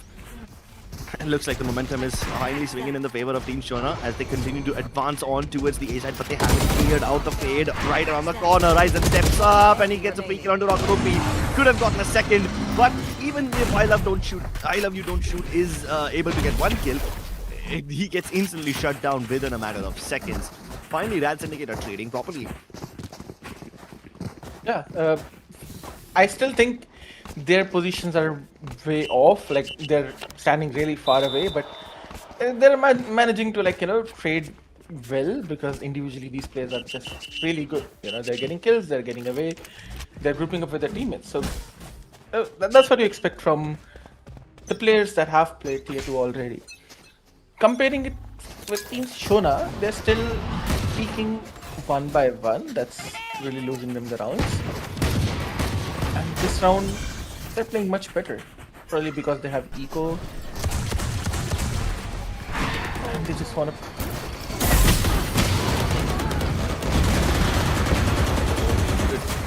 That massive pinstripe of a kill feed is just red and green all over. Trades galore. And after all the dust is settled, the only thing standing will be a Gravnet and the Deadlock Ultimate. Confirmed the kill, but delivering it a bit late. Also, if we see, Crips, the difference between how Team Shona played in this round and the other rounds, they were actually swinging together. They had weaker weapons, and I think that subconsciously force them, oh, let's think together, right? If they can just play the same way in their current round, I think they can do much better here. Also, they have 4 ults, so I really expect them to win this round here. They're gonna start in They the don't win a round even after using the 4 ults. It would be very heartbreaking. They have used lockdowns in the most vulnerable ways possible before, so they have a habit of wasting their lockdowns, but I hope that they don't miss out on the Nightfall and the Showstopper. All 5 ultimates available now, and they've acquired 2 kills as well. B-side up for the taking. This could finally be the round that Shona need to convert this half into their favor. But the rotations have arrived from Rad Syndicate as well. 3 men, all of them just outside of B. Finding the Nightfall forces Paradox to fall back. Even the converting pass is thrown in for good measure. They get all the kills that they needed, but Rinzat and Tricky are still able to turn it into a 1v3. Can he do this? Crips. Predictions. I think Demas have a good position. Oh, never mind. Still gets the kill. Pretty clean one tap from Demas. Not gonna lie, he has been the spearhead for his team. And without his fragging, I don't think this team would have made it into this stage of the tournament. So yeah, I still remember those martial headshots that he was hitting just a couple of games ago. And that was also right here in Lotus, so maybe this is one of their stronger maps. Yeah, I think they're more used to the angles of this map individually. I can clearly see that they're shooting better on this map compared to Ascent. At the same time, I think this composition also is more suitable for them, the double dive comp. Oh yeah, 100%. Oh, they can't break the hot, but that's okay. They're not having forward control. The hot doesn't reveal it even anyway. Oh my god, a rare miss from Tricky. Second round in a row, he's missed his off shot. And that actually gives the numbers advantage to Team Shona for a change. Lockdown also committed, but Paradox is going to stay over here. I mean, he can always fall back and just go down towards drop if he wants to escape the lockdown. But Tricky will not be blocked. No smoke to stop him either. So this crossing is very tricky indeed. Fire in the hole. Paradox gets blown apart. Drop cleared, but Risen drops down to the side, uses the Nightfall, and that will latch on to the spike planter. The Wele instantly uses refract to fall back, and Rokuropi's flank could finally bear fruit, and it does! Almost flipped the shot onto Tricky, but Team Demas landing that op shot and him connecting the spray. We finally have a game on our hands, ladies and gentlemen. An actual competitive game, 6-all. Yeah, I think this is the first 6-all of the day. I'm really happy to see that.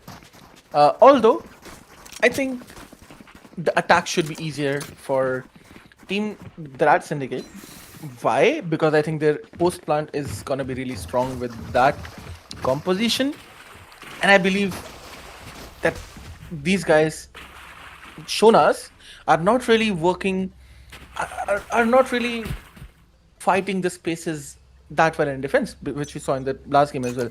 They were proactive, that's a good thing, but the util usage was not on point, you know. So I think for Rad Syndicate, it should be pretty easy to get the space, which you can see here. They got the space for free in A. And if they can manage to get the side post plant, they just cannot lose. Nice damage by Rokuropi. Ryzen still gets him, but Ryzen, he only survives at 10 health. Probably had some armor before that. Taken aggressive positions on Heaven as well, and just like in typical Rad Syndicate fashion, they want to force these fights. They lose their lives in the process of doing so, giving Shona an actual fighting chance in a 2v3. But just like typical Rad Syndicate fashion, they do not back away from these fights. One way also put up, which will not discourage Tricky from this angle at all, so I do not understand the point of this. Why would you put up a one-way smoke when you're trying to retake? Exactly.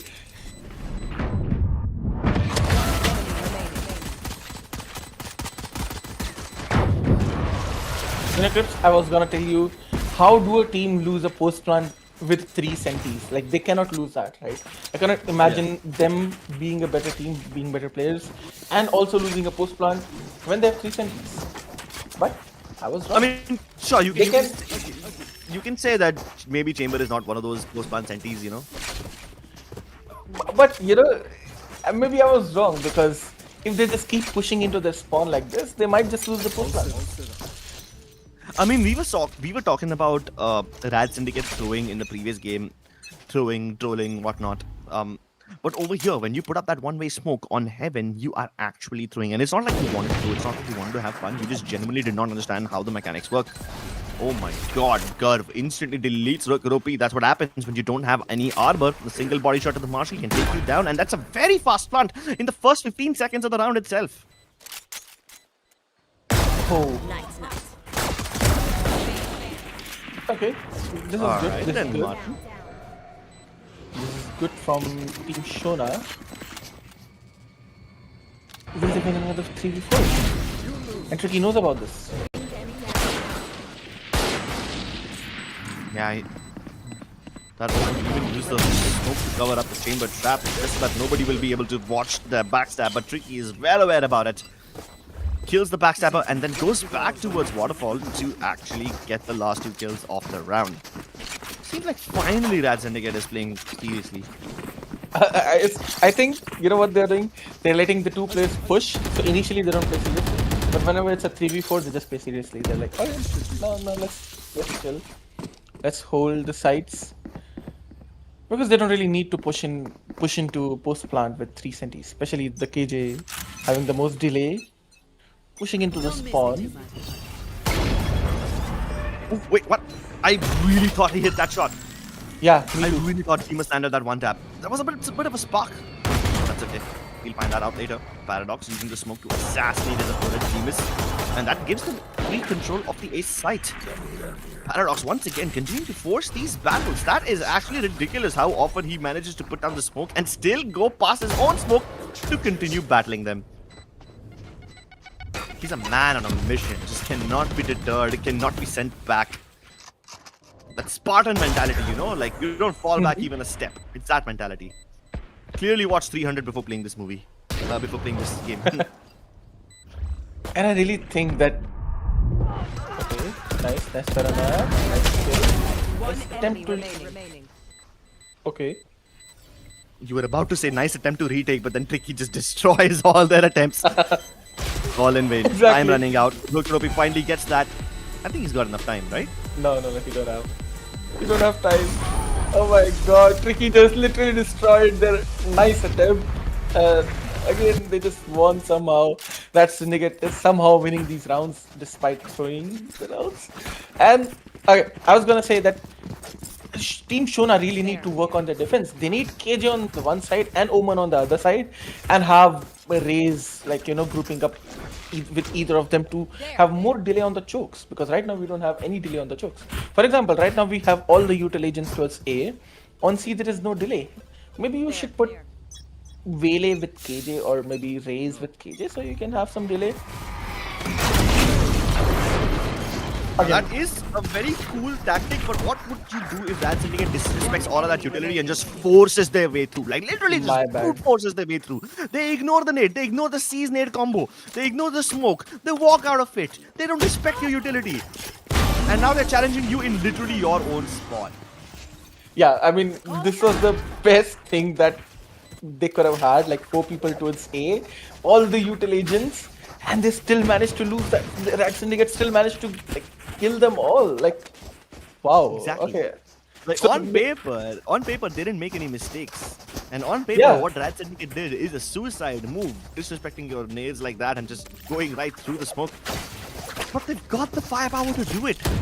And that is another problem, because if they keep doing stuff like this, someday, in some team, perhaps in another Kryos gaming tournament where we have stronger teams competing, they will get punished. But today is not that day. For sure. He sticks the landing. Oh my That's god. not the right Rocky. TP. That's not the right TP, Paradox. CTP behind the CT. And then you flash that corner. So both the Killjoys managed to kill both the Omens in poetic fashion. And Rinsat weighing them down once again, getting his quality tools back. Showstopper faces it despite the rocket being pointed in his face. Has absolutely no regrets. No fear whatsoever. And that leaves poor Tricky once again in a 1v2 situation. He knows exactly where he is. He should be able to post fight against him. No trade available from Broken OP. And he still wins the battle. Finally, a decent retake from the side of Shona, which is not ruined by Tricky. Almost. Yeah, I mean, Tricky almost ruined it. Exactly. But this time you got plenty of time to spare. Yeah. But yeah, let's see. They have 3 Ls again, so the retake should be good in this round as well. On the other hand, the Rat Syndicate have 2 Ls, KJ and Deadlock Ult. So this round should be equal on paper. But I think Rat Syndicate just got this, man. You see, they're again going towards A, where it's like literally gonna be a bloodbath, 4 versus 4. Can we see the A fight? Thank you. And yeah, the same story. Bang, you're opening by Tricky. Oh, they're trying to capture Void in that Deadlock Ult, but he gets away. Annihilation, not today. He continues holding control over the B connector doors, but the A site is rather clear. I know that these guys are not going to smoke heaven. They're going to face him directly, and that actually gives Martin his first kill. But Tricky dry peeks him again, this time with the 2 with force, and instantly gets rid of Martin, turning into a 3v3 force plant.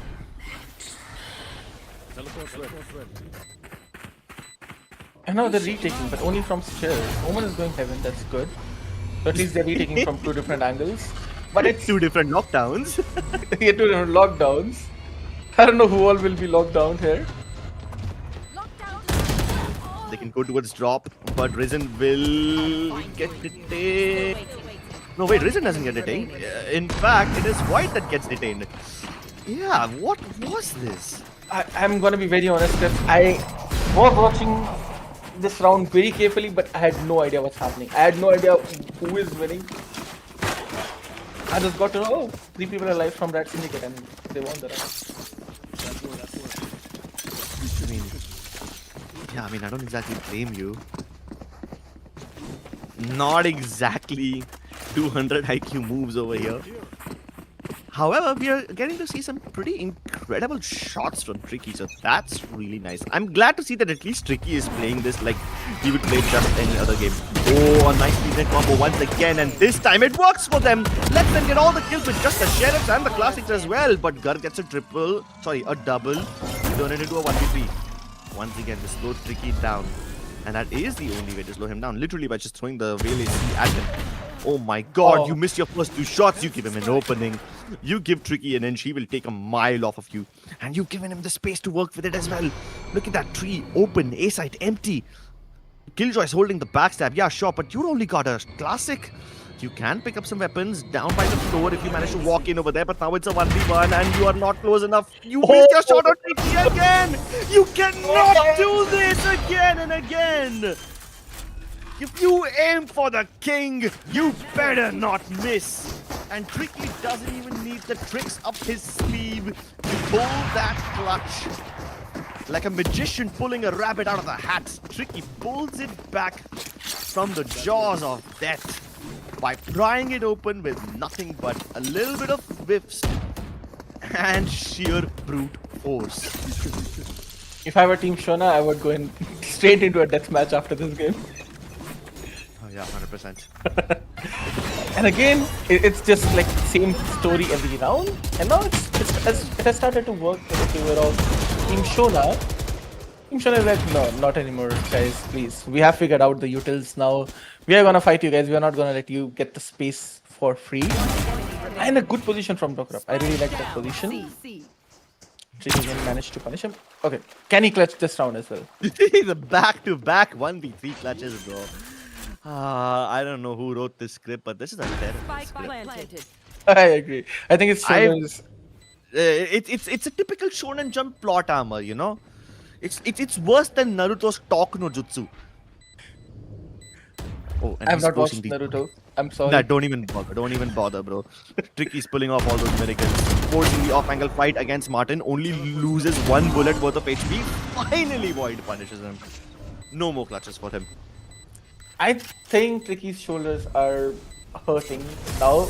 After all these kills, he's on 29 and 9. And he must be like, guys, let's take this more seriously. I'm getting tired. My shoulders are really hurting now. Yeah, I mean, it's called the Kryos Gaming Run It Back tournament, not the Tricky 1v3 clutch practice simulator. Exactly. No, they're gonna be grouping up towards... Okay, so finally they decided to go C.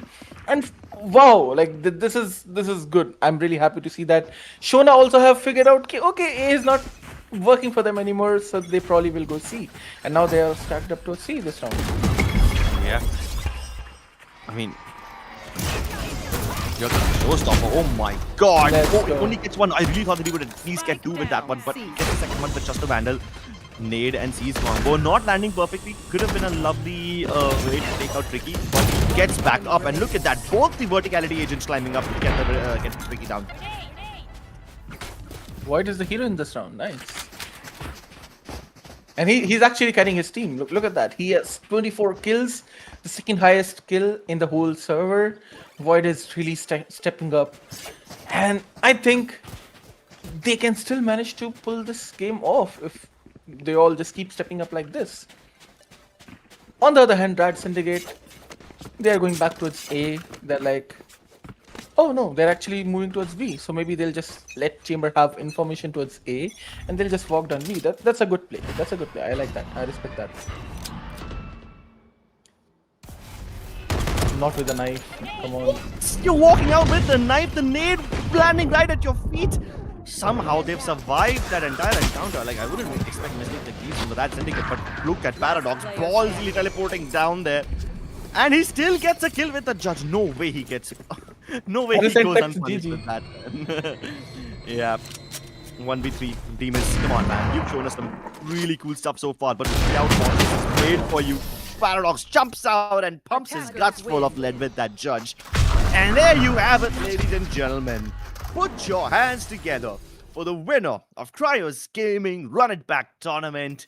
It is none other than the Rad Syndicate. You mean the tricky Syndicate? The tricky retake simulator team, yes. Always put him in a 1v3 and then watch him pull it off again and again on repeat. It's like watching your favorite comfort show. Except, it's way more absurd. It's funnier than any show ever written. And it has way more plot armor than all the shonen animes combined. But regardless of what you might call it, regardless of who wrote the script, it was still a fantastic experience. And I hope that you guys also had a lot of fun. It's been a pleasure casting for you guys. My name is Kryos. With me was AKG. And be sure to subscribe to this channel for more tournaments in the future. You know that Kryos Gaming are coming back with a lot more opportunities to let underdogs prove their mettle, and with a lot more community tournaments so that we can keep on getting high-octane matches like these. Thank you so much for joining us today on the stream, ladies and gentlemen. And congratulations to the 10 people who won the 1000 VP giveaway. You guys can message the admins and you will be getting those very, very soon. Thank you so much once again for joining us. It was a pleasure casting for you guys. Hope to see you soon again. Till then, have a great evening and stay safe.